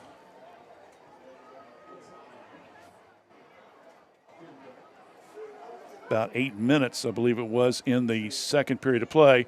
And then Washington Courthouse scored again with 39 seconds left in the period on an 11-yard pass from Pfeiffer to Haithcock. Melvin missed the extra point, and that's where we're at now by a score of 13-7.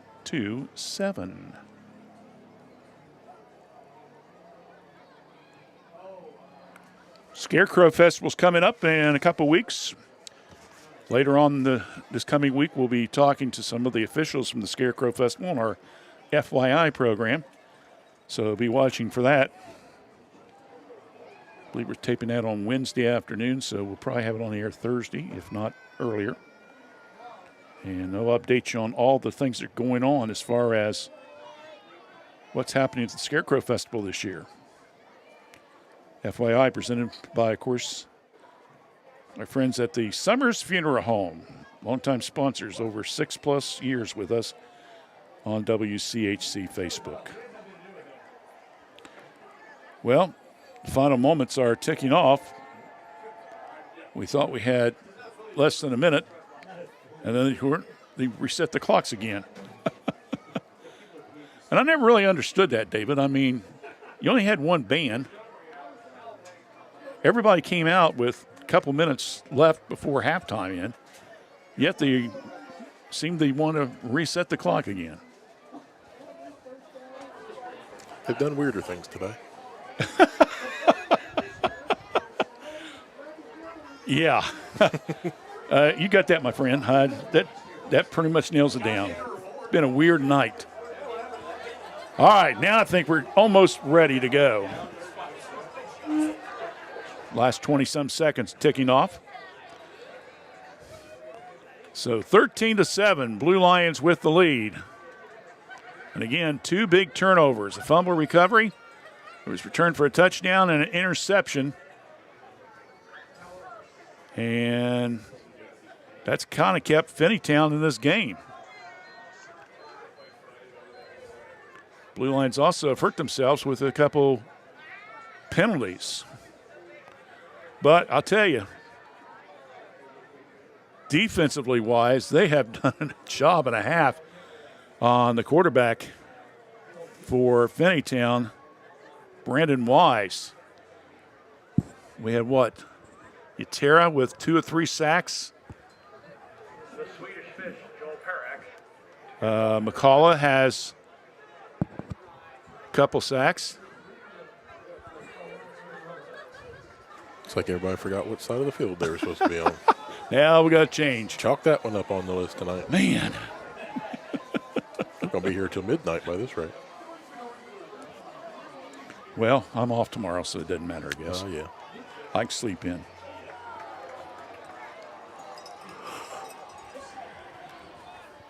Maybe go get me a pizza or something tonight and chow down.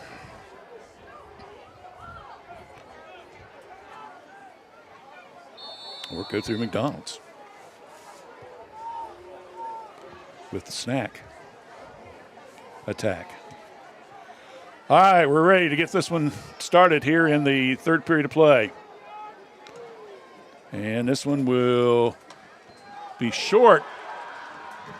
And it's fielded at about the 20-yard line and going wide to the right and out of bounds for Finneytown was 19.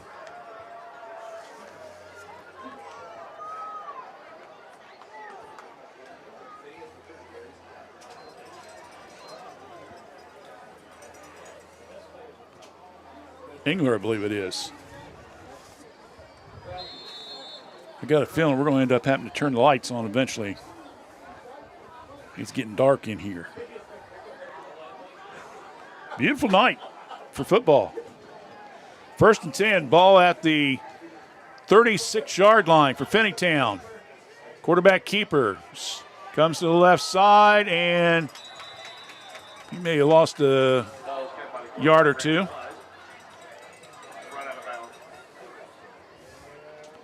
So again, a run there by Wildcats on the quarterback keeper. Mr. Wise.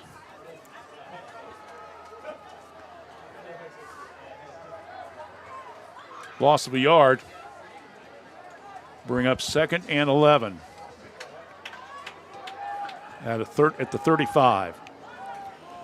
We had someone asking about the score of the Miami Trace game. It looks to be 7-6. Miami Trace leading in the 3rd quarter. Okay, just a repeat. Thank you. Appreciate that.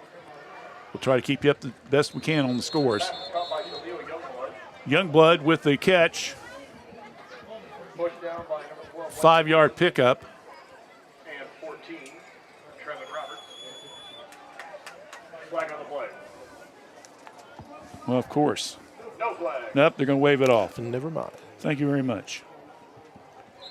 So another 5-yard pickup to Julian Youngblood, number 1 in your heart and on the uniform number. His brother, as I read, number 2.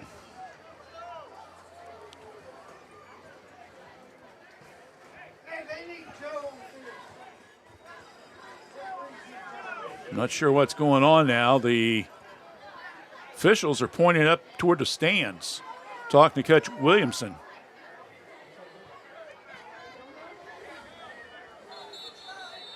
Now we got. Hey, Joe, the athletic director, you're needed on the field. Okay, well. Okay. When you're calling the AD, you know there's some problems going on. Somebody might be in trouble. So we're going to have a break here. So they're going to see what's going on. A break. Let's take one as well. Timeout on the field, 3rd period play. 13-7, Washington Courthouse leads. Back in 30 seconds right here on WCHC. We're Washington Courthouse Communications. Courthouse Manor and St. Catherine's Manor of Washington Courthouse provide skilled nursing, rehab, ventilator care, memory care, and assisted living. It's our pledge to provide the highest level of care at each of our facilities. Courthouse Manor and St. Catherine's Manor of Washington Courthouse, a tradition of caring.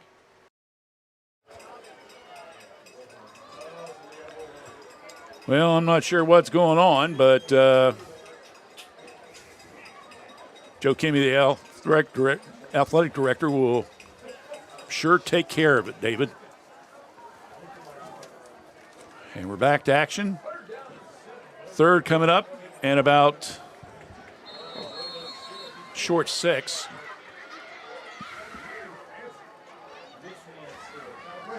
Snap down the middle on one hand. Oh, what a catch by Mr. Youngblood. That was a beautiful pass there. Pickup of about 15 yards on that play. One-handed catch by Jairi Youngblood, and that's a 1st down. My goodness. That reminds me of that one-hand catch. It was on, TV the other night? Quarterback keeper goes wide right. Gutera from behind. And Gutera might have given up a yard.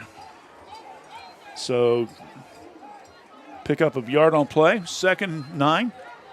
Finneytown going straight to the shotgun. Comes the blitz. They go once again to Youngblood, and he went right, and the pass went left, so it didn't complete pass. Got, he's unofficially now 7 for 13 in the game.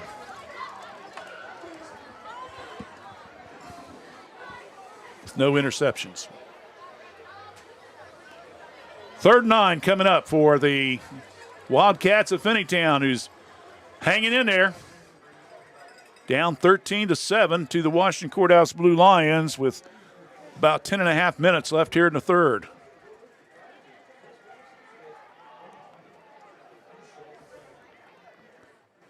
Again, here comes the blitz. And a quick popper to the right side by Finneytown. As the blitz was coming, they found a little delay. And that's going to be Youngblood again. So Youngblood will pick up some yardage. Let's give him 3 on the play. We'll bring up 4th down and about 6. Wise throws and in and out of the hands of Youngblood.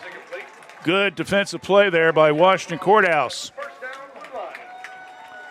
So play there by Javon Gatewood.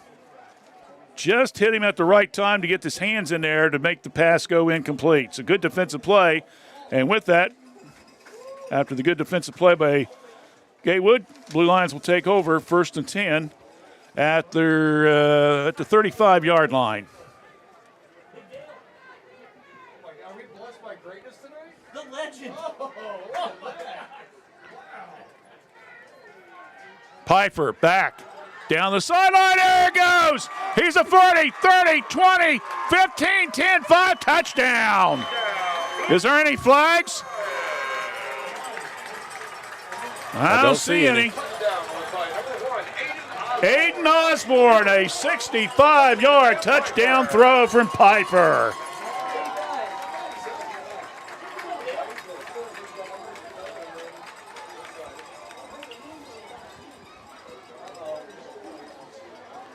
We saw Osborne last year do a lot of the plays in the flank, did a lot of reverse plays. He's doing some of that, but boy, this year, Coach Williamson says if I can get him one-on-one outside, he's got the speed, and he got it there. They're going for 2. Fake handoff, throw, wide open, good 2-point conversion. My goodness. David, you could even caught that. Osborne with the 2-point conversion. So Osborne gets all 8 points in the contest there on that possession. So Osborne on the first play from scrimmage, 65 yards, catches the 2-point conversion. And our score now, it is Washington Courthouse 21, Finneytown 7. Timeout on the field. You're watching high school football action right here on WCHC. We're Washington Courthouse Communication.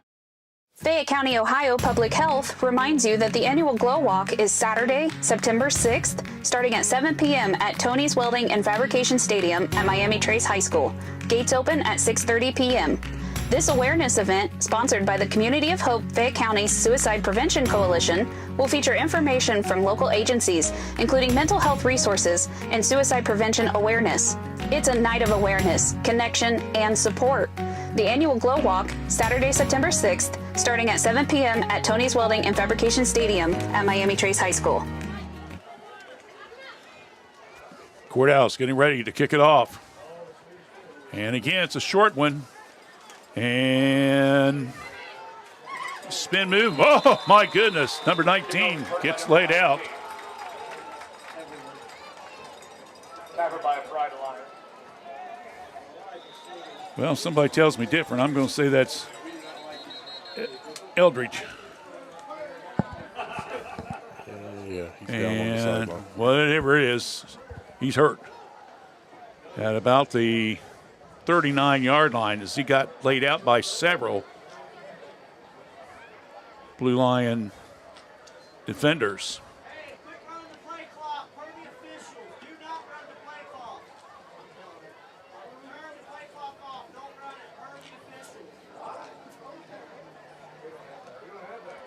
All right, so momentary delay here after the injury timeout. You hate to see that.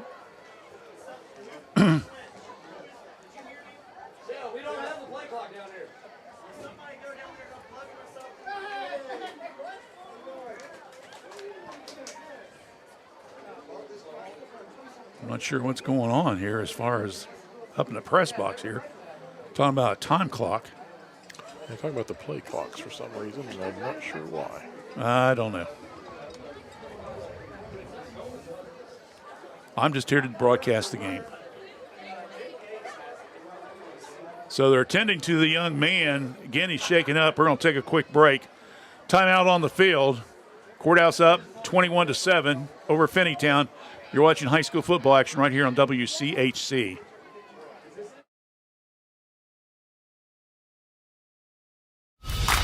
Every journey is unique. At Laurel Oaks Career Campus, you can prepare for a successful future. Start as a junior and graduate with opportunities in welding, digital arts, construction, healthcare, exercise science, and more. Earn a career certification and college credit. Pursue your passions. Play to your strengths. Discover your greatness.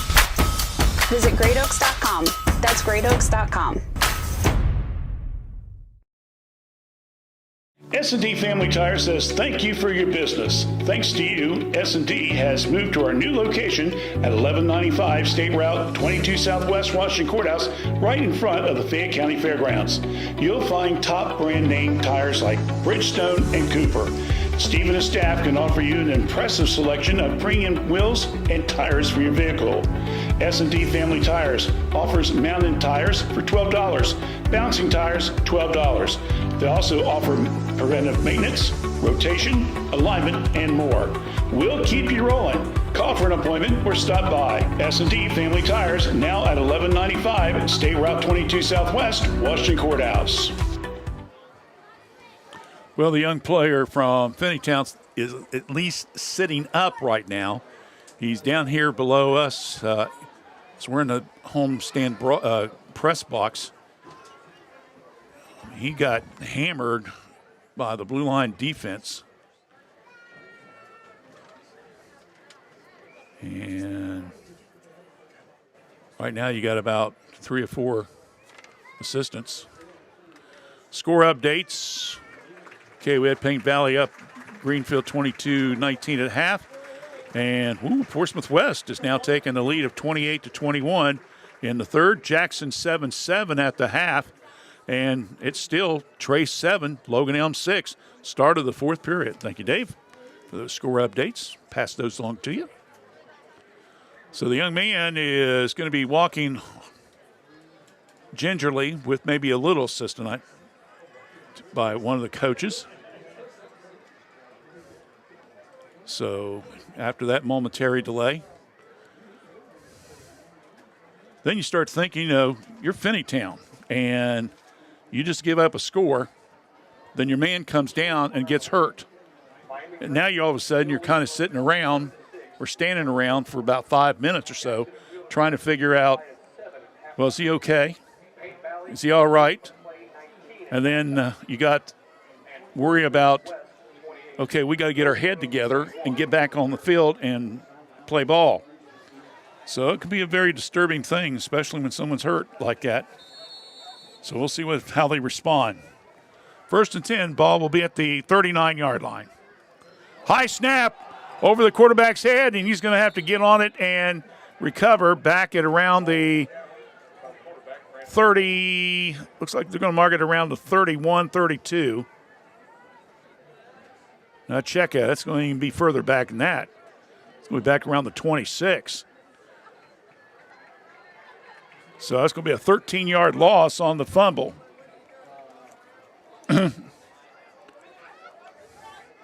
So fumble recovery, but minus 13 yards.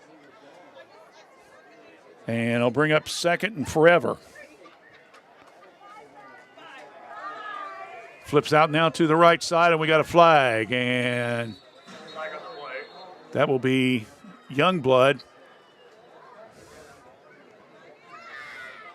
And we'll see what the call is going to be here. That might be a holding on one of the receiving corps out there from where the flag was tossed anyway.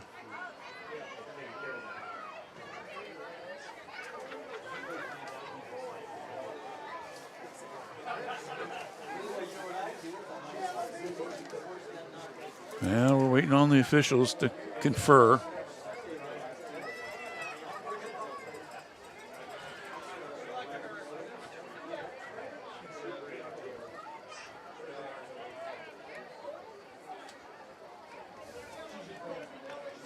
Well, they picked the flag up.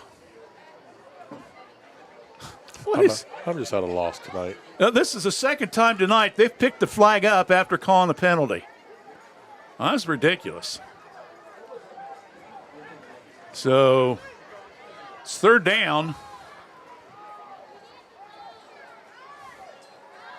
And long.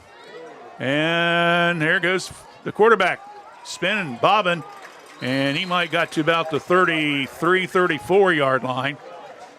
That'll be a pickup of about 8 yards for the quarterback, that being Wise. Slow to get up again. And this is the third time he's been hit. And we're going to now have another delay.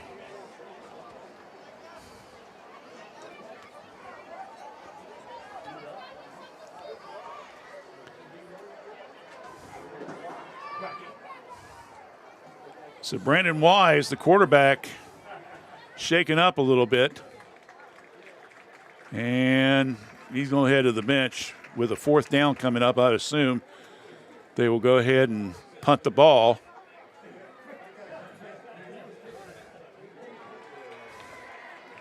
Ball will be at about the 33-yard line. So it'll be fourth and about 16. And Finneytown will punt the ball.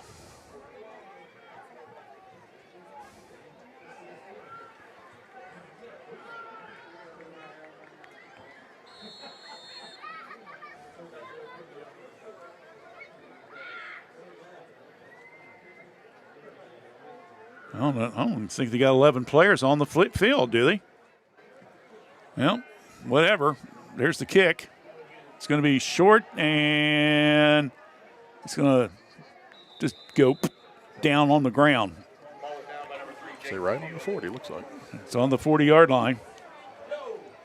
And Steele will be the one that does the grounding.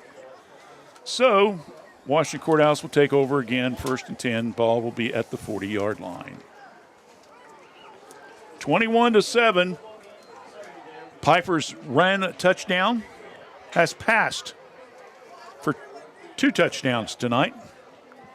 8.5 minutes left here in the third period, which seems, man, this third quarter's taking forever. Handoff. Young. And he just keeps moving. He wasn't going to stop. That will pick up about Ladies and gentlemen, if you drive a Ford Escape, 5-yard pickup. and your license plate is HRJ 1645, can you please move your car? Somebody needs to leave. Pfeiffer rolls to this left, and there's the throw and the ball. Almost picked off again. We'll try that again. If you are driving a Once again, that is Zaire Young, who got a hand on it and knocked it out. So I'll bring up a third down and about 5. Did you check that, make sure it wasn't your car, David? I don't believe I drive a Ford. Okay. Pfeiffer rolls to his left and passes short to Hatfield. That'll bring up a 4th down. So, looks like the punt team coming out. Of course, we've already seen one fake punt tonight. Unfortunately, it was a penalty, and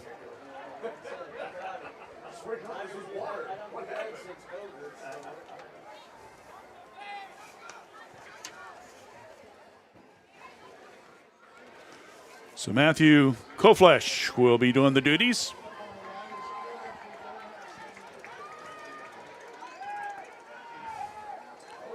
High snap, and he's going to try it again off the fake punt, and he is going to get the first down.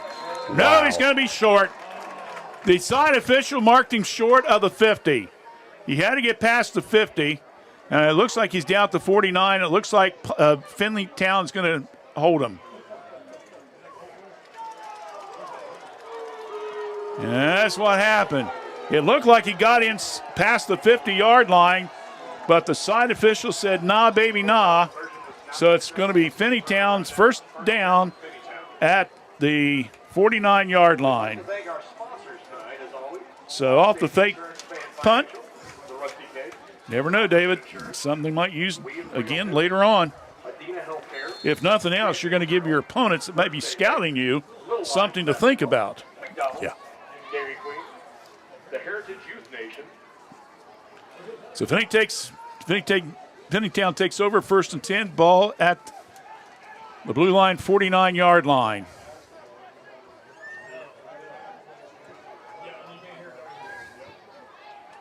Looks like Mr. Wise is okay. He's back in the game. Handoff, and that one is to Zaire Young, I believe.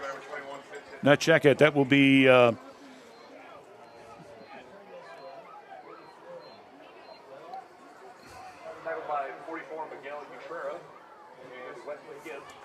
We'd also like to thank the Heron Financial Group, Quality, Sheridan Insurance, Fogey. Renison Painting, Valero Renewable Fuels, Pickup of a yard. and Donato's Pizza. Again, we thank you for your support. 2nd and 9 coming up. We see somebody's got a little toy up over this football field. Oh, nice catch there. Unfortunately, is he going to get back to the line of scrimmage? Boy, good pressure applied by the Blue Lions on defense.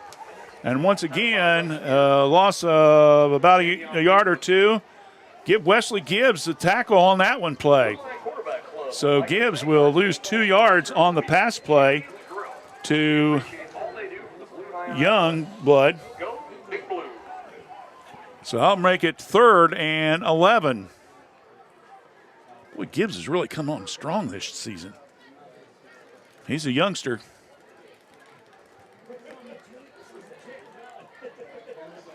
Here's another one which might be star of the game, David. He keeps that up. So you've got Miguel who's gotten at least 2 or 3 more tackles also. It's McCullough. There's the pass, and just out of the reached hands of Zaire, and I'll bring up 4th down. 8 for 16 unofficially now for Brandon Wise. So Finneytown will get ready to kick the ball on the punt. Let me see here real quick. Javon Gatewood is back. And flag. And Osborne. Did you just mention a bad word, a flag? I did. Now they're going to pick this one up. Illegal substitution on Finneytown. Finneytown, illegal substitution, 5-yard penalty.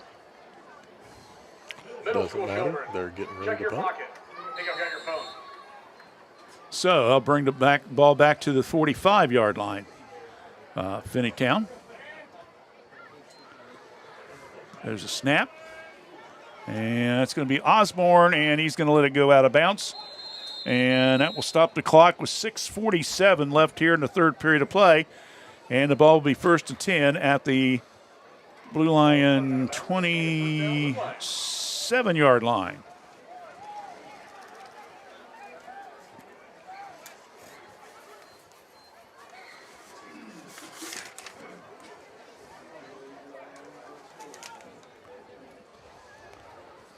So Washington Courthouse will come back on the field after a score here in the 3rd bumped them or lead up to 21-7. Pfeiffer back, passes into the flat. Heath, and he might have picked up about 3 yards on the play.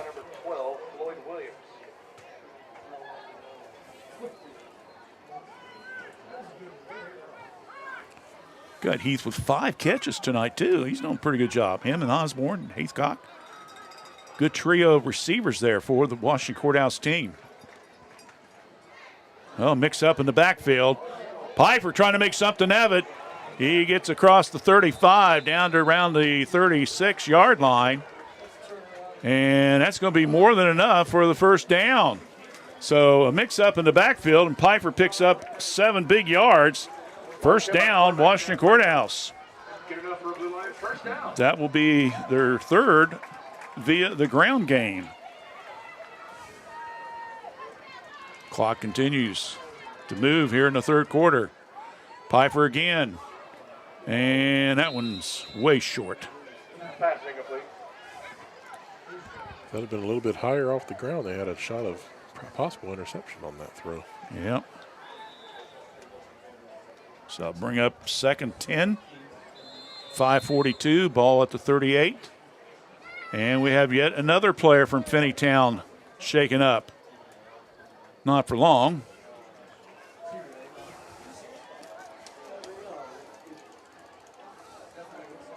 It looks like Darius Wilson, who's one of their leading tacklers. Well, he's going to walk to the sideline. Remember, we told you at the start of the broadcast, Finneytown's only got 28 players. Courthouse has got 47. So triplets now here on the right side. Pfeiffer. Now they come to the left side. Heathcock, and he may have enough for a first down. Fast cut by Noah Heathcock. Let's see if it's enough. Looked like the initial tag was by number 56. Yep, give him 11 yards. Possibly number 2. So That's good enough for a blue line. Heathcock picks up another first down.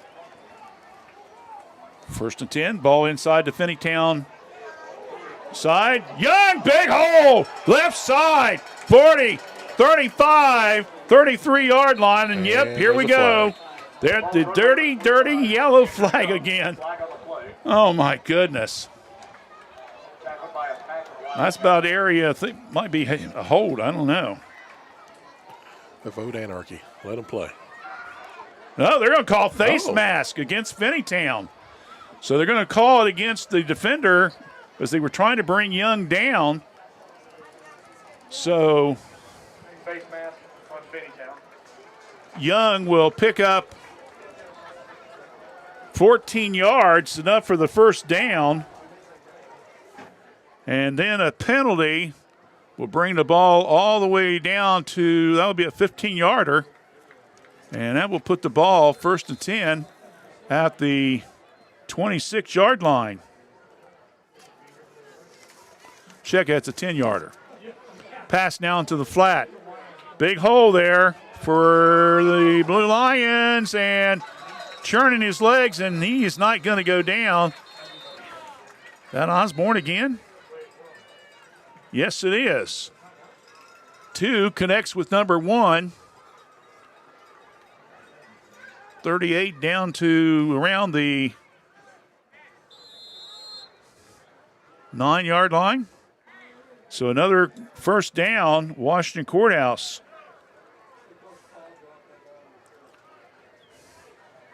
And time called once again now. So Osborne will pick up a total of 31 yards on the play.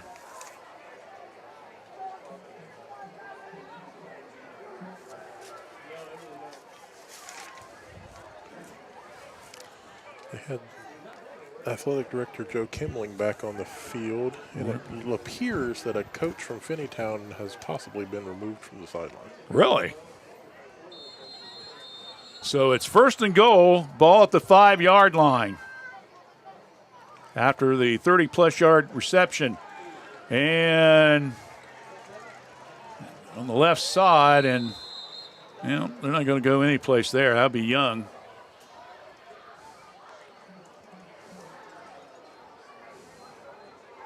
He may have lost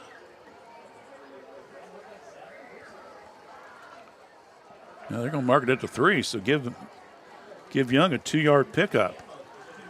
2nd and goal. Courthouse, I pound the ball in, but nope, they're going to go for the pass, and that was way overthrown by Pfeiffer to his intended receiver. I believe that was Heath. And, of course, one of the famous things here at the Gardner Park, you throw it a little bit too wide out the end zone, ball goes out outside the fence area, and you got to go get some fan to go retrieve it. Say that, or it might go far enough to land in the creek. We don't know yet. Yeah, that's true. 3rd and goal. Pfeiffer, handoff. Oh, boy. Good defense by the Wildcats. And Young's not going to get hardly anything. In fact, he may have lost a yard or so.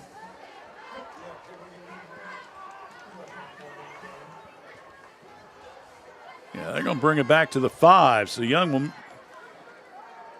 2-yard loss. And this will be 4th down from the 5. Pfeiffer looking over the defense. And a little trick play. Osborne gets in for the score. They pitched the ball. He was coming right to left. They pitched him the ball, and he just took it in from 5 yards out on the sweep play. So Osborne from 5 yards out. His 2nd running touchdown of the night. Has anyone actually signaled that that was a score? I don't think so. There we go. Yeah.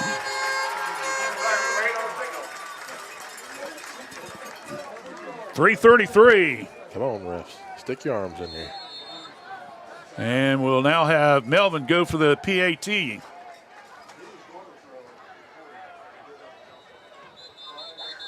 Now we got whistle.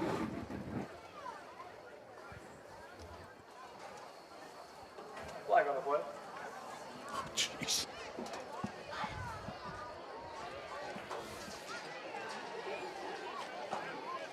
Now they're going to call flag. It's going to be half the distance. What? That's 1 yard? Yeah, something like that.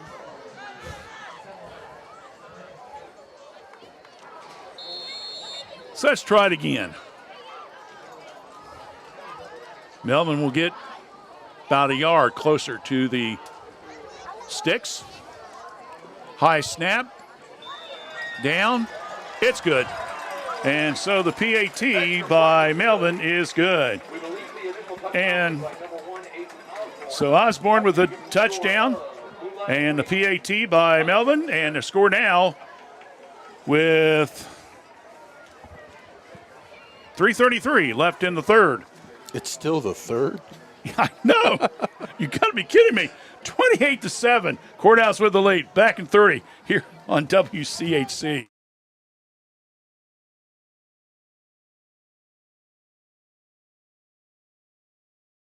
In the spring of 1991, my parents established the Summers Funeral Home to provide thoughtful, caring, and respectful services to families who are in pain from the loss of a loved one. This is Vanessa Summers, and we at the Summers Funeral Home continue our commitment to the community and treating everyone with the utmost professional care that we can provide. For more information on how we can better serve you in your time of need, please give us a call at 740-335-6078, or please feel free to stop by our office at 223 West Market Street, Washington Courthouse, Ohio, 43160. Yes, we're still in the 3rd quarter. It's 3-3-3 across the scoreboard. And Courthouse now is up by 3 scores. It's kind of interesting how that all works out, huh? Long kick, inside the 10. Sari Youngblood tries to go right to left. Courthouse putting the pressure on it. He keeps going back, and he's backed around the 5-yard line. That is definitely not the way you want to go if you're returning a punt, to say the least. Gibbs again on the tackle.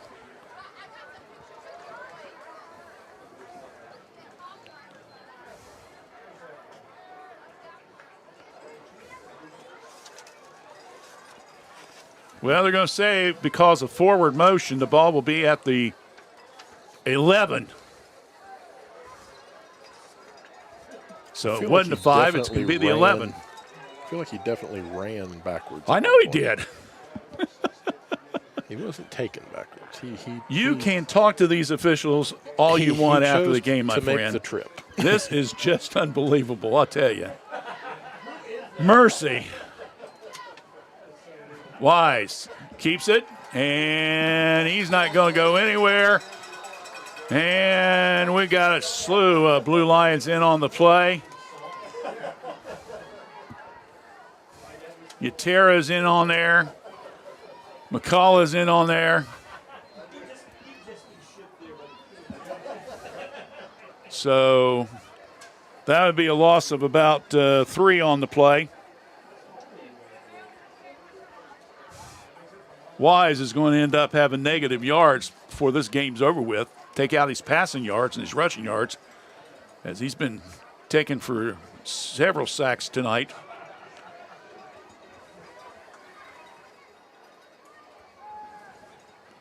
Switches his running back to the right side. Picks up the St. Wood. Better be careful. He throws that ball. That could have been close to a safety because Blue Lions were really putting the pressure on him. So another incomplete pass. Now we'll bring up 3rd and about 12.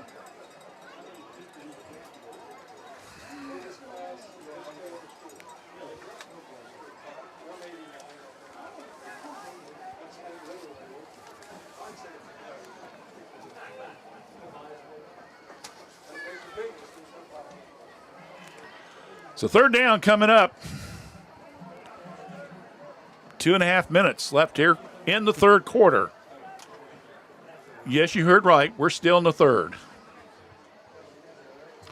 Snap, handoff, delay. And that will be Fogey. And he will pick up maybe 4 on the play. I'll bring up 4th and forever, and Finneytown says, yep, let's punt the ball again. This is about the 6th or 7th punt tonight for them. And he's got to be careful because he's going to be in the end zone. We'll see if the Blue Lions might come with a full blitz here. They're not setting up for it. His right foot is right on the end zone line. High snap. Oh, partially blocked. He shanks that bad boy, and that is going to go out of bounds, and that's going to be at around the 20. And a flag. 26-yard line, and there's going to be a flag, and it looks like it's against Blue Lions. Personal foul, roughing the kicker against Washington. Washington with the roughing the kicker, and that will give Finneytown the 1st down. Well, that's all right. Go for the block, but you can't hit the kicker, bud.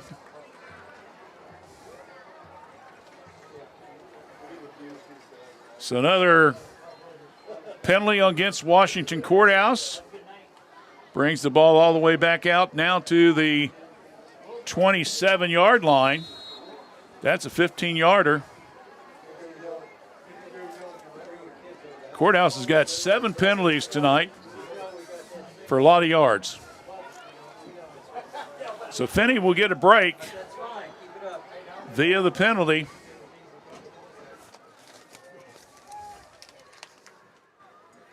Wise. Oh, good pressure being applied. He gets away from the defender. He goes out of the way, and did he throw the ball at the last second, or was he out of bounds?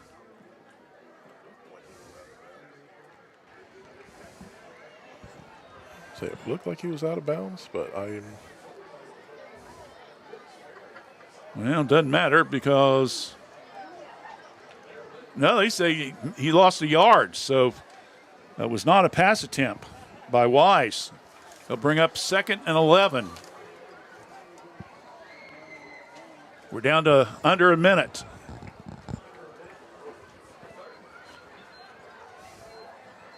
I didn't write down what the real time to start this third quarter is, David, but I'm telling you, it's got to be one of the longest quarters I think we've ever experienced. We've had, what, 3 injuries? Yeah. Penalties.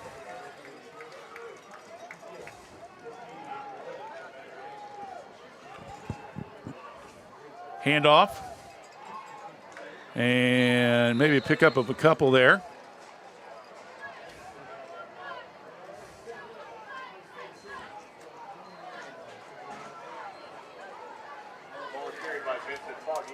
Foggy with the carry. Pick up 4, and that, believe it or not, ends the third period. And what must be a marathon inning, to say the least. Our score after 3 quarters, it's Washington Courthouse 28, Finneytown 7. Fourth quarter play-by-play coming up in just a moment. Stay with us as you're watching high school football action right here on WCAC. We're Washington Courthouse Communications. Jim Van Dyke's Automotive Center has been a part of serving the automotive needs of Fayette County and the surrounding area since 2001. From tune-ups, brakes, oil changes, heating and air conditioning systems, engines, and more, Jim Van Dyke's can work on all models, both foreign and domestic. Our goal at Jim Van Dyke's is to provide superior quality automotive service and repair in a friendly environment and in a timely manner while building a trusting friendship. You can stop by the shop at 2247 U.S. Route 22 Southwest, Washington Courthouse, or call 740-335-2000. That's 740-335-2000, or set up an appointment on their website at jimvandyke.com.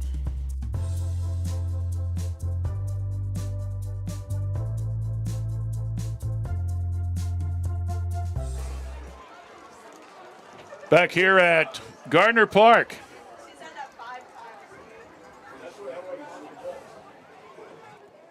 Thank you, everyone, for joining us on our broadcast tonight.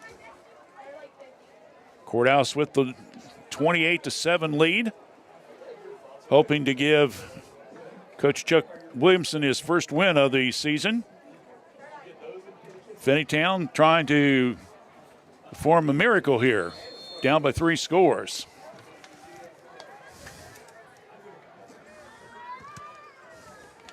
Get some scores for you here in a minute. There's the pass out to the left, flat, and it's down the sideline. Big gainer there for the team from Zaire Youngblood. So that would be 23, 33, 40, 44-yard pass play to Zaire. Another first down. Real quickly, score update for you. A final. Miami Trace wins tonight 7-6. Oh, my goodness. Willersburg's leading Jackson in the fourth, 17-7. Fourth quarter, Greenfield leads Paint Valley 27-22.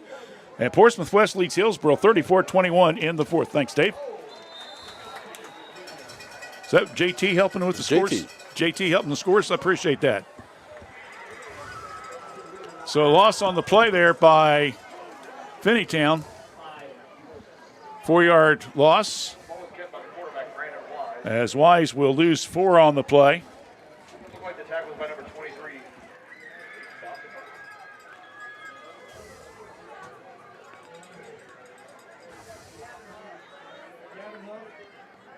Tackle by Gavin Cook. So Trace with the win. They go to 3-0. Jackson's getting beat and Hillsborough's getting beat. So Trace could end up being undefeated going to week 4. Nice pass over the middle. I believe that's Youngblood again. Just double check. Yep. I just got to get him to turn the uniform around here just a little bit. Is that 1 or 2? That's 1. So that's Jalen. And that will be a pickup of 17 yards. Another first down. I'm past the point trying doing stats, David. I'm sorry.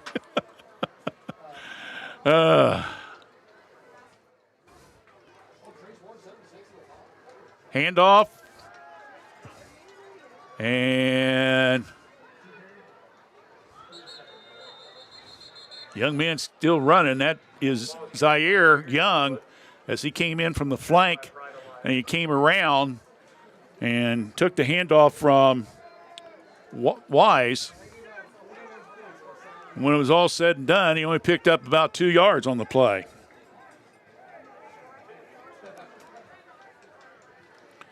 (28-7) score for you. So Blue Lions with the lead. So we're just down to around 9 minutes left in the game.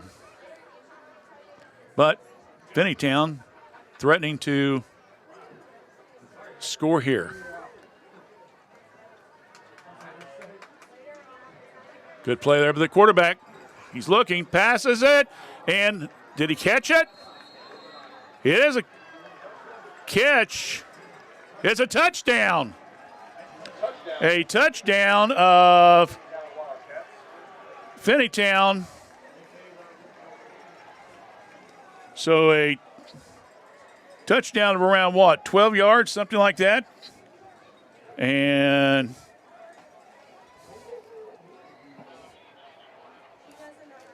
that now brings the score to 28-13.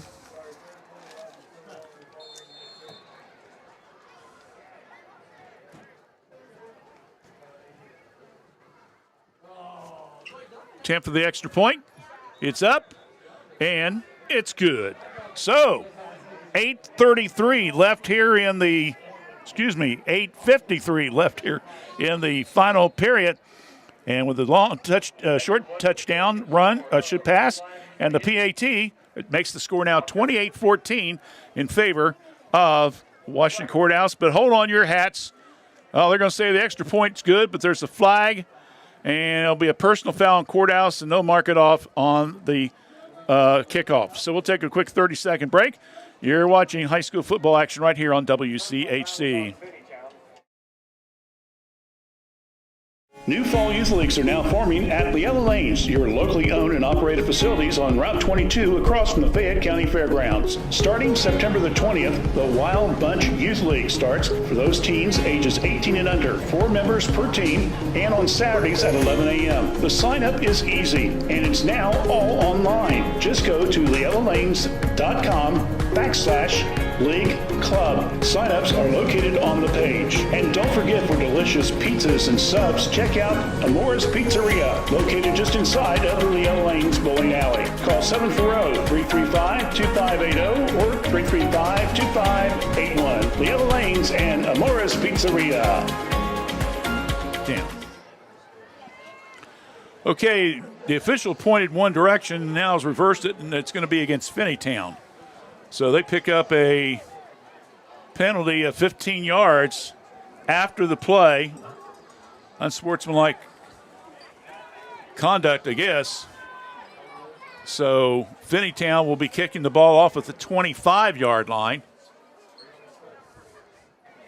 So again, 15-yard penalty on the Wildcats, not the Blue Lions.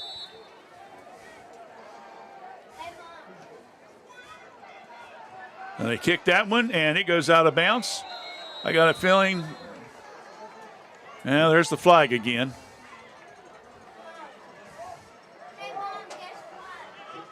It's going to be at the 25.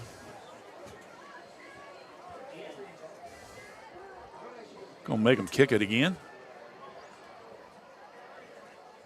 Or just mark off the penalty.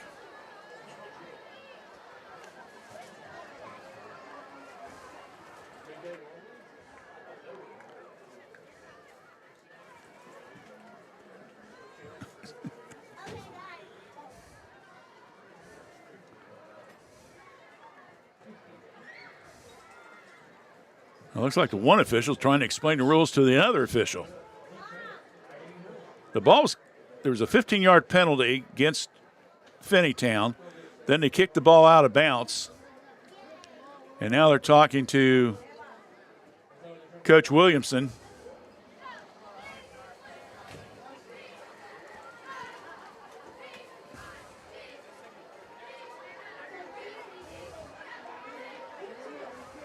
They're going to make them kick it over.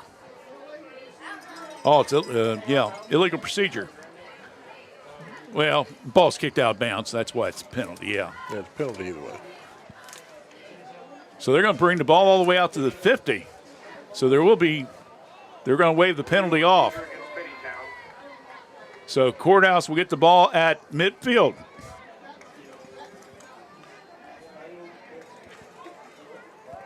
I'm so confused here. I thought there'd be the penalty, and they didn't. They turn it down, and they're going to get the ball to Blue Lions. So they'll take it at midfield, which right now, run the clock out. And, of course, that's Mr. Young. Carry, 2-yard loss. Bring up 2nd and 12. So we've seen all kinds of penalties and flags picked up and not acted out and everything else. Pfeiffer rolls to his right. There's the throw. Nice one in between the defense of the team from Finneytown. Heath, basically, he just went down about 10 yards, David, and just sat there and made a nice catch. So another 13-yard play. Mr. Heath all of a sudden starting to get some stats here.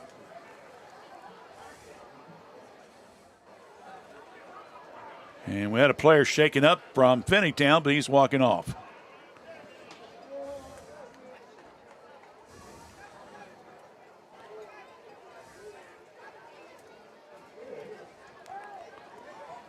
So 1st and 10 ball at the Finneytown 39-yard line. Heath in motion. Now goes back to the right. Looks right, pass left. And down around the 31-yard line. Good pass play on the misdirection. That's Osborne.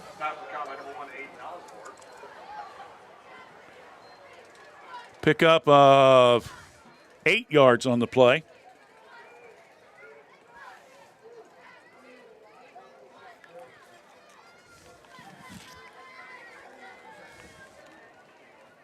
Second and 2 at the 31.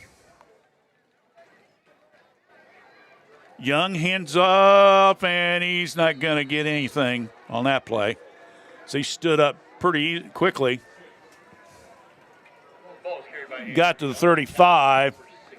Loss there of about 4 on the play. They'll bring up a 3rd and about 5 now, as the clock continues to roll here at Gardner Park. So Blue Lions are up 28-14 in the 4th.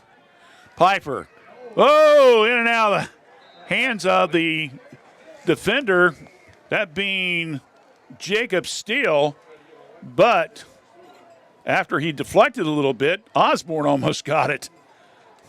But it goes down as an incomplete pass. So 4th down. Blue Lions will go for it. And we're going to have a flag. What else is new? Illegal procedure against Washington Courthouse. That'll be a 5-yard penalty.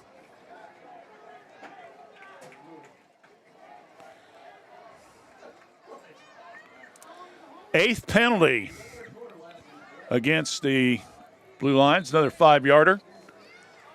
So now makes it 4th down and about 11.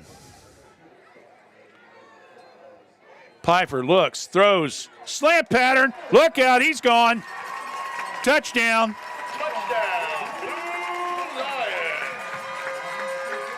39-yard pickup. Touchdown, Osborne, I believe. I don't see any flags. The numbers are. No, it's going to be Heath. So Heath will get the touchdown on 11-yard toss. Like I say, the uniforms, they're great.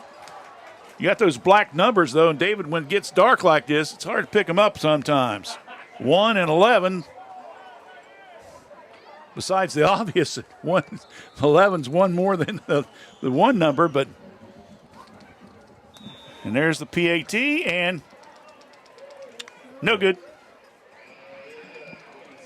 So the PAT is no good for. It's the second or third time that the refs haven't even signaled anything. Is your point good or no good?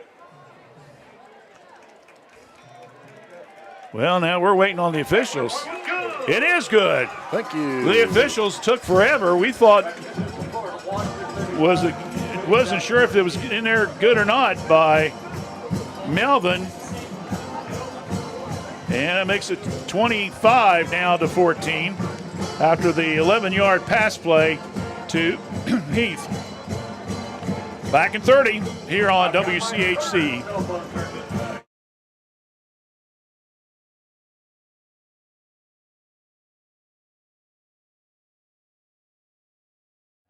Snack wraps back, oh yes it is. Oh yes it is. Crispy chicken doing a little biz. Lettuce, cheese, creamy rancho, spicy sauce too. All wrapped up just for you. Snack it, wrap it, love it, unwrap it. Crunching and munching, can't stop the tapping. Snack wrap back, it's the tasty attack. One bite in, and you're never looking back. Piper's got to be around the 200-yard passing right now, I would think. Of course, threw that big 69-yard to Osborne, and then that one 11 yards to Heath.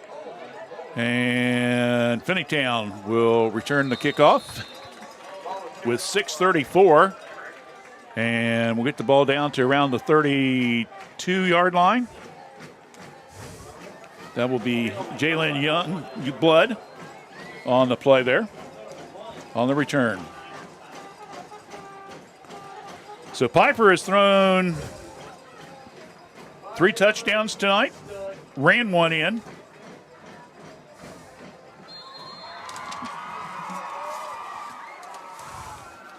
So there's another player we might be the player of the game too.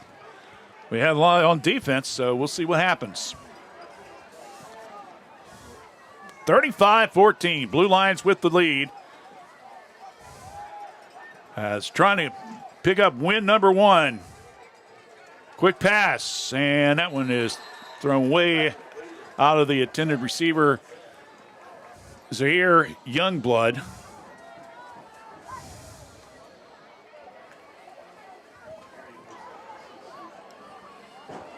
$12 for 22 unofficially for the quarterback, Mr. Brandon Wise. Well, hopefully have Coach Williamson up, or one of the assistant coaches coming up at after the game, plus our star of the game.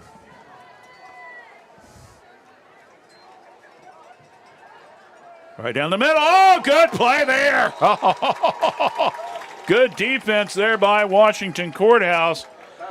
That was Javen Baker. Man, he made a beautiful play. He had that scouted from the start. Yeah. So Baker with a nice knockdown. In case you missed it earlier, Miami Trace won earlier tonight, 7-6. Jackson was getting beat. Hillsborough was getting beat. Courthouse was winning. Paint Valley was getting beat.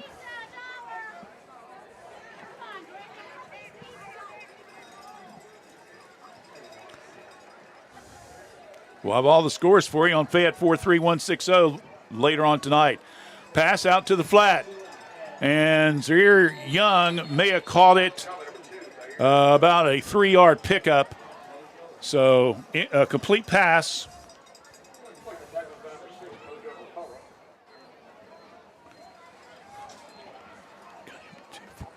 I got him with 8 catches tonight, so he's having a pretty good evening.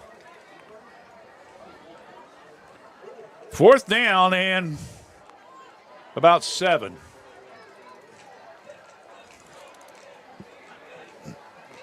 Finneytown under the 6-minute mark. Well, looks like they're going to go for it, David, even though they deep in the territory there.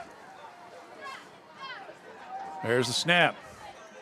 Wise needs some help, throws it, and almost caught by Thompson, the young man that returned the fumble recovery for the long touchdown earlier in the game. So an incomplete pass, and that will give the Blue Lions the ball. 1st and 10 in excellent, excellent territory. Williams was the man that was the intended receiver. So Courthouse will go ahead and bring the starters back out. 5.5 minutes left here in the game. Got triplets here on the left side. And we got a timeout, and we'll take one as well. Timeout on the field, 28-14. Blue Lions lead, back in 30 here on WCHC. We're Washington Courthouse Communication. The Crispin family, for over 3 generations and almost 80 years, has offered the residents in this area both personal and business water softeners, water filtration systems, reverse osmosis drinking water systems, and more. Give them a call for your service needs at 740-335-2620 or stop by at 1020 East Market Street, Washington Courthouse. Crispin H2O Conditioning. No. All right, back here at Gardner Park, Blue Lions just about 6 minutes away from getting win number 1. 35-14 lead. Trace wins tonight, so the 2 Fayette County schools can chalk up wins. Heading to next week's number 4. Young in motion, comes to the left side, 30, 25, 20, down to the 19-yard line. And that's a pickup there of about 17 yards.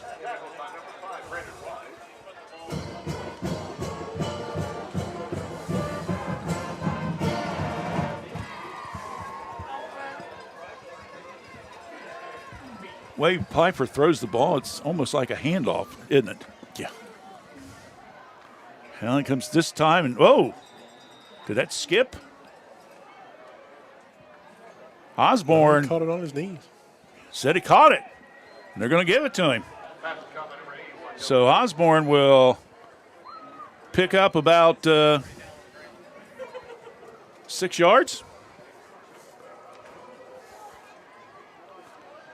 Piper again goes to the end zone and overthrows him. Stops the clock at 4:39, and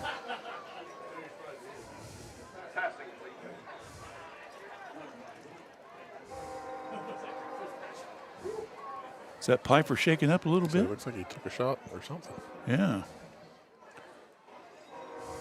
He's going to tough it out. So Piper shakes it off. Looking for more. 3rd down. And about 4. Little pitch out to the right side. To Young. And he is down close.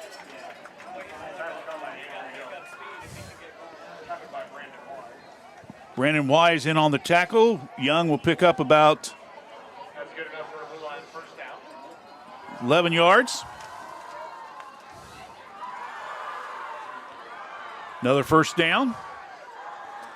1st and goal, just outside the 2-yard line. No, check it. They're going to say it's the 4-yard line.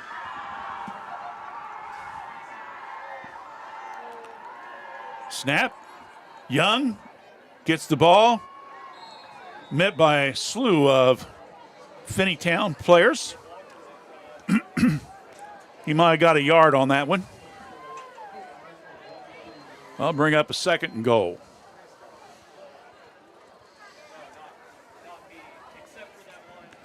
Clock continues to roll. We're under the 4-minute mark.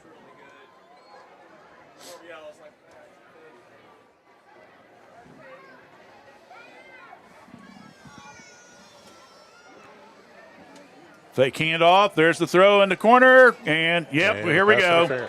Pass interference that time. Pass was attended in the corner. I believe that was Osborne. Now we got another flag. So back-to-back flags against possibly Finneytown. Someone was trying to argue the call.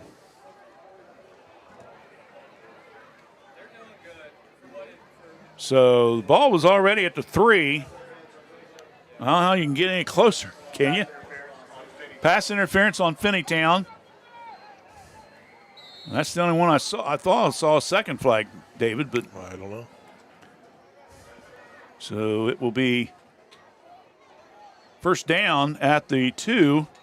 Piper throws, touchdown. And that's Osborne again. Touchdown, Blue Lions. On double check, make sure he coming to us. No, that's going to be Heath.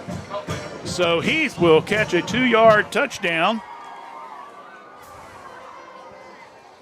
That's his second here in the quarter. Good luck picking that star of the game, Randy. 3:33. Yeah, I've already been told we can't give it to the whole team again. Yeah. I got in trouble for that. High snap.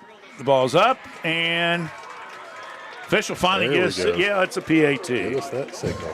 So, with the touchdown, 2-yard pass to Heath is second. And with the PAT by Ben Melvin, our score now, it's Washington Courthouse 42-14, Finneytown. 3:24 left in the game, 30-second break. More in a moment here on WCHC.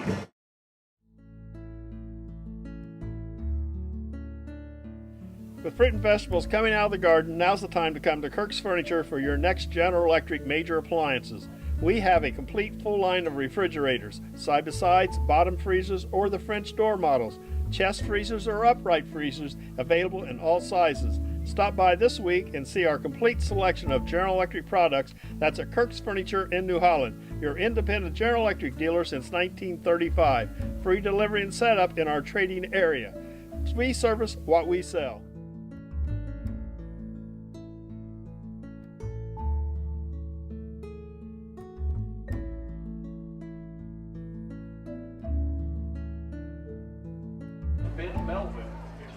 All right, the Blue Lions coach is going down to the sideline. I think they said this game is pretty much reserved as far as a win. 42-14. Still got some time, though.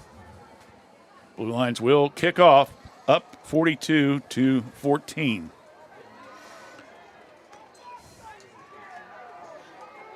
Youngblood at about the 30, goes down the sideline and finally forced out of bounds. Just short of midfield. They've had a couple pretty good kickoff and punt returns. Yep. So let's see where they're going to put the ball. They're going to put it inside Finneytown territory. They're going to mark it all the way to the 46. So that's a return there of about almost 30-some yards.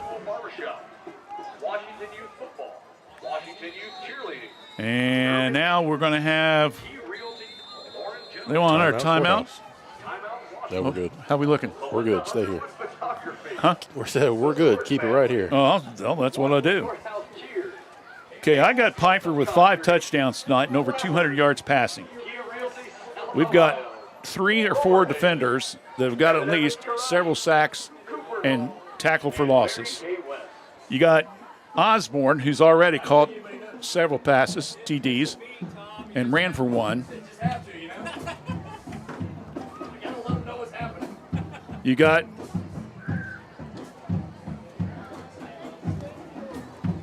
Heath. He's caught a couple touchdown passes. You tell me, David, what are we going to do? I don't know.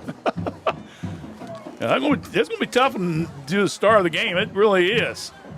We've got maybe 7 or 8 guys tonight. But don't worry, we will make a decision. It may not be popular, but we will make a decision. Because there are a lot of kids can be honored here tonight. So, Finneytown will take over 1st and 10 at their courthouse 46-yard line. 3+ minutes left in the game.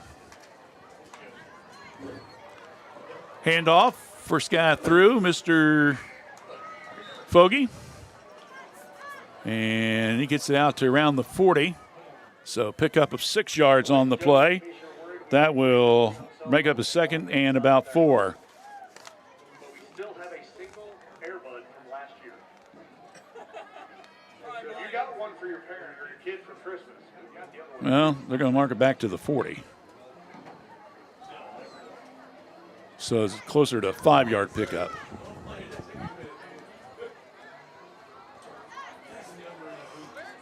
Next week, the Blue Lions will play host to Granville. Last score I saw, they were getting beat. We'll have all the scores for you later on tonight. Hand off to...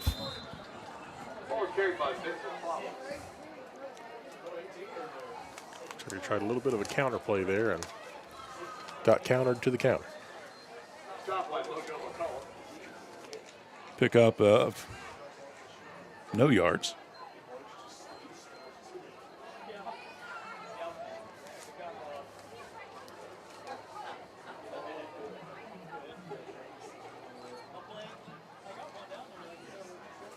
Fogey really has not had a chance to get on track tonight as far as the running game is concerned.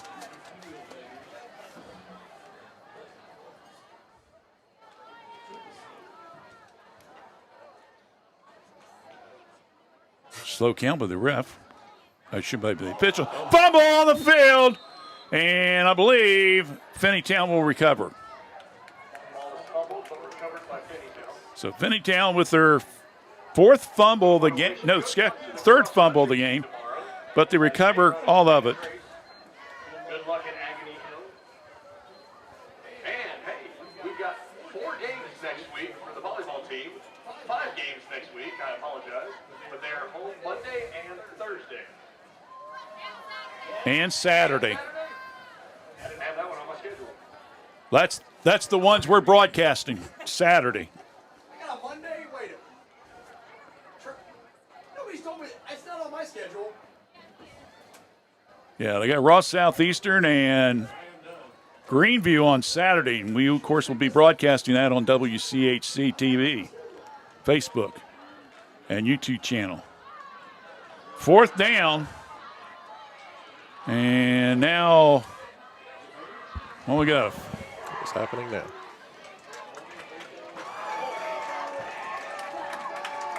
They're calling the game. They're calling the game. So the time is ticking off. That's why they're calling the game. It's 4th down. The time was running down, so Finneytown says we're done. And we're done as well. So the officials are starting to walk off the field. Good sportsmanship by both teams. And the final score tonight, it will be Washington Courthouse winning by a score of 42-14. We'll be back with our postgame program in just a few minutes, so hang in there with us. Plus, we'll announce the start of the game. Who will it be? We'll find out in just a few minutes. Stay with us right here on WCHC. We're Washington Courthouse Communications. M&M Fasteners is located in Washington Courthouse, Ohio, and we've been in the fastener industry for 29 years. We specialize in a wide range of industrial and automotive fasteners, so anything from your standard nut and bolt to custom-made parts built to your specs. We also offer custom labeling and private packaging. We also have a variety of pre-packed and pre-sorted metric and standard fastener assortments, along with bolt bins and fastener storage options. You can choose between several different sizes and grades. So whether you're needing a handful of pieces or bulk assortments, we have the inventory and knowledge to help you find what you're looking for. You can reach us at 800-348-8873 or find us online at mnmboltkits.com. Fayette County, Ohio Public Health reminds you that the annual Glow Walk is Saturday, September 6th, starting at 7 p.m. at Tony's Welding and Fabrication Stadium at Miami Trace High School. Gates open at 6:30 p.m. This awareness event, sponsored by the Community of Hope Fayette County Suicide Prevention Coalition, will feature information from local agencies, including mental health resources and suicide prevention awareness. It's a night of awareness, connection, and support. The annual Glow Walk, Saturday, September 6th, starting at 7 p.m. at Tony's Welding and Fabrication Stadium at Miami Trace High School. S&D Family Tire says thank you for your business. Thanks to you, S&D has moved to our new location at 1195 State Route 22 Southwest Washington Courthouse, right in front of the Fayette County Fairgrounds. You'll find top brand name tires like Bridgestone and Cooper. Steve and his staff can offer you an impressive selection of premium wheels and tires for your vehicle. S&D Family Tires offers mounted tires for $12, bouncing tires $12. They also offer preventive maintenance, rotation, alignment, and more. We'll keep you rolling. Call for an appointment or stop by. S&D Family Tires, now at 1195 State Route 22 Southwest, Washington Courthouse. Every journey is unique. At Laurel Oaks Career Campus, you can prepare for a successful future. Start as a junior and graduate with opportunities in welding, digital arts, construction, healthcare, exercise science, and more. Earn a career certification and college credit. Pursue your passions. Play to your strengths. Discover your greatness. Visit greatoaks.com. That's greatoaks.com.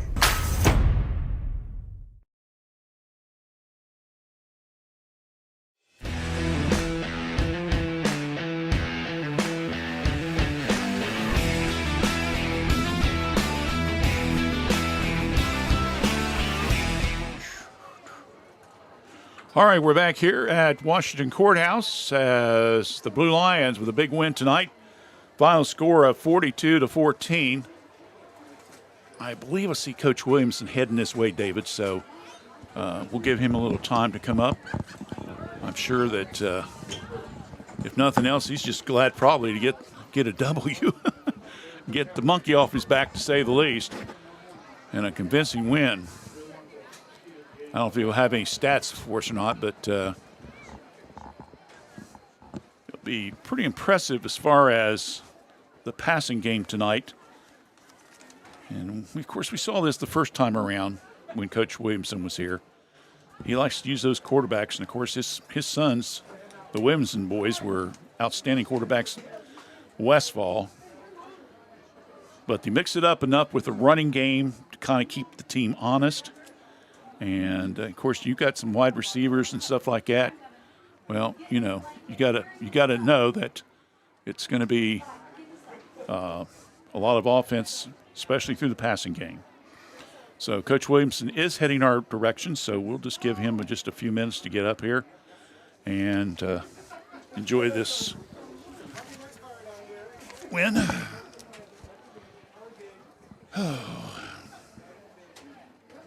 Not sure what we could say. Hey, Randy, how you doing? Chuck, how you doing? Hanging in there, buddy. How about you? Congratulations on the win, buddy. Thank you. I appreciate it. 42-14. Let's be honest with you. Start off a little sluggish at the start. A lot sluggish. We did not play well at all. Too many mistakes. Too many missed assignments. You know, we got Granville coming in here next week, and we got to clean a lot up.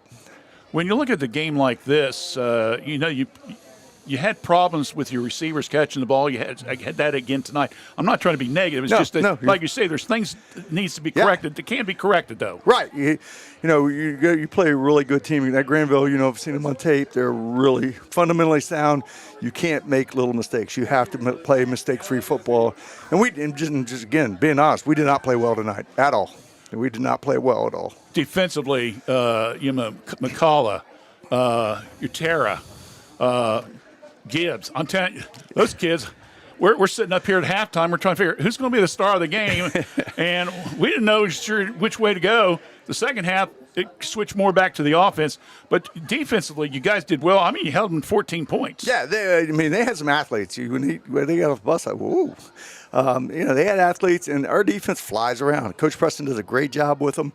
They run to the football, and they play fast, physical football. When you look at your defensive unit, you feel are they farther ahead than your offense right now? Yeah, right now they are. They're just playing faster. They've just been being completely honest. They're playing faster, and offensively, I think sometimes we're overthinking things. And the kids are kind of hesitant on what they're doing. So we have to have a great week of preparation this week to get ready for a good Granville team.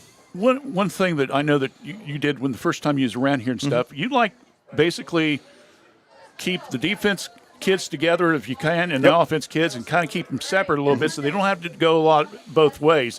I'm sure you have some, but it seems to be starting to work now. Yeah, it does. This is the time of year.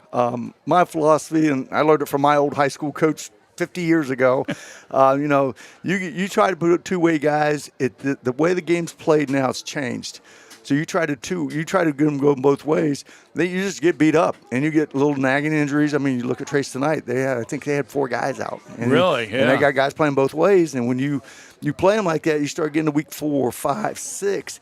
Once we get further in the season, we'll do a little bit more of that. But we try to get to at least week 5, week 6 before we start saying, okay, you have an injury here, you got to plug a guy here. But we've done a pretty good job of it so far. Piper, I had him unofficially over 200 yards passing. I don't know what the final stats. I got him 4 touchdowns, 5 touchdowns, I believe it was. Something like that. I can't remember. Yeah. After a while, I just scribbling, Right. But I know that he had some to Osborne. He had 2 to Heath, and he scored 1 himself. So he really has starting to, I think, offensively, he's starting to catch what you guys are wanting the quarterback to do. Yeah, we've known watching him progress from just the summer to here. He's special. He's got a razor. You saw that last touchdown to Heath he threw. That was a laser dime. Yeah. He didn't think. He just let it go. And when he does that, he's really, really good. And, the more games he gets under the belt, more comfortable he's getting. He's starting to understand, the coverages, and he's starting to understand, if this guy does this, I'm doing this. And, he just gets better every game. What's a little scary is the fact he's a sophomore, and the more he learns the game, it's going to be slower for him. It's just going to be much more of an improvement for him. Yep. And, of course, you got Osborne, Heath, and Heathcock and stuff. You got some good receivers. You got a good offensive line. But, again, like you say, you can enjoy the victory tonight, boys, but we're back to work going against Greenville. We had a lot of missed assignments up front in our run game. We got to clean that run game up. All right. Well, we wish you the best of luck. We'll be back for homecoming. Thanks for coming. Appreciate it, Randy. Appreciate all you guys do. Thanks, Chuck. Appreciate it. Chuck Williamson, the head football coach of the Washington Courthouse Blue Lions, talking to us after a big 42-14 win tonight against the Finneytown Wildcats. We'll take a break. When we come back, we'll do our Epifano Star of the Game. Stay tuned right here on WCH Show.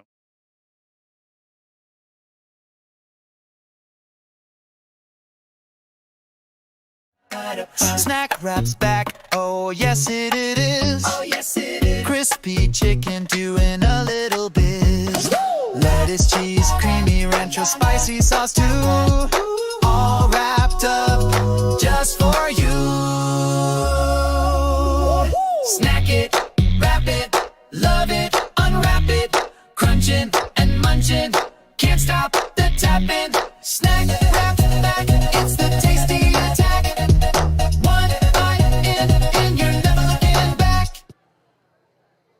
I don't know if you knew, Randy, but the Snack Wrap's back. No, really? Well, the thing was last night, we were playing a lot on the broadcast, and we're out at Trace, and McDonald's was sponsoring their scoreboard, and they were playing the same jingle. It's unbelievable. All right, Dave and I have talked about it. We had about 7 candidates. There's so many ways to There go. are so many ways we could have went with this. I mean, if we did every single game, maybe we could switch things around a little bit. We got at least 3, maybe 4. We're going to wait till Jackson comes up here and play both either Trace and Courthouse or both. But anyway, Sam Pfeiffer is going to be our Epifano McDonald's player of the game. Unofficially over 200 yards tonight in the passing department. I've got him for 5 touchdowns tonight. And he ran the other one in. So congratulations to Sam Pfeiffer, who will be our Epifano McDonald's player of the game. So with that, we're done. We're going to wrap it up. Don't forget, Thursday night we'll have volleyball action, Miami Trace against Greenfield. And then next Saturday, doubleheader for you at Washington Courthouse. The first game will be at 10 o'clock.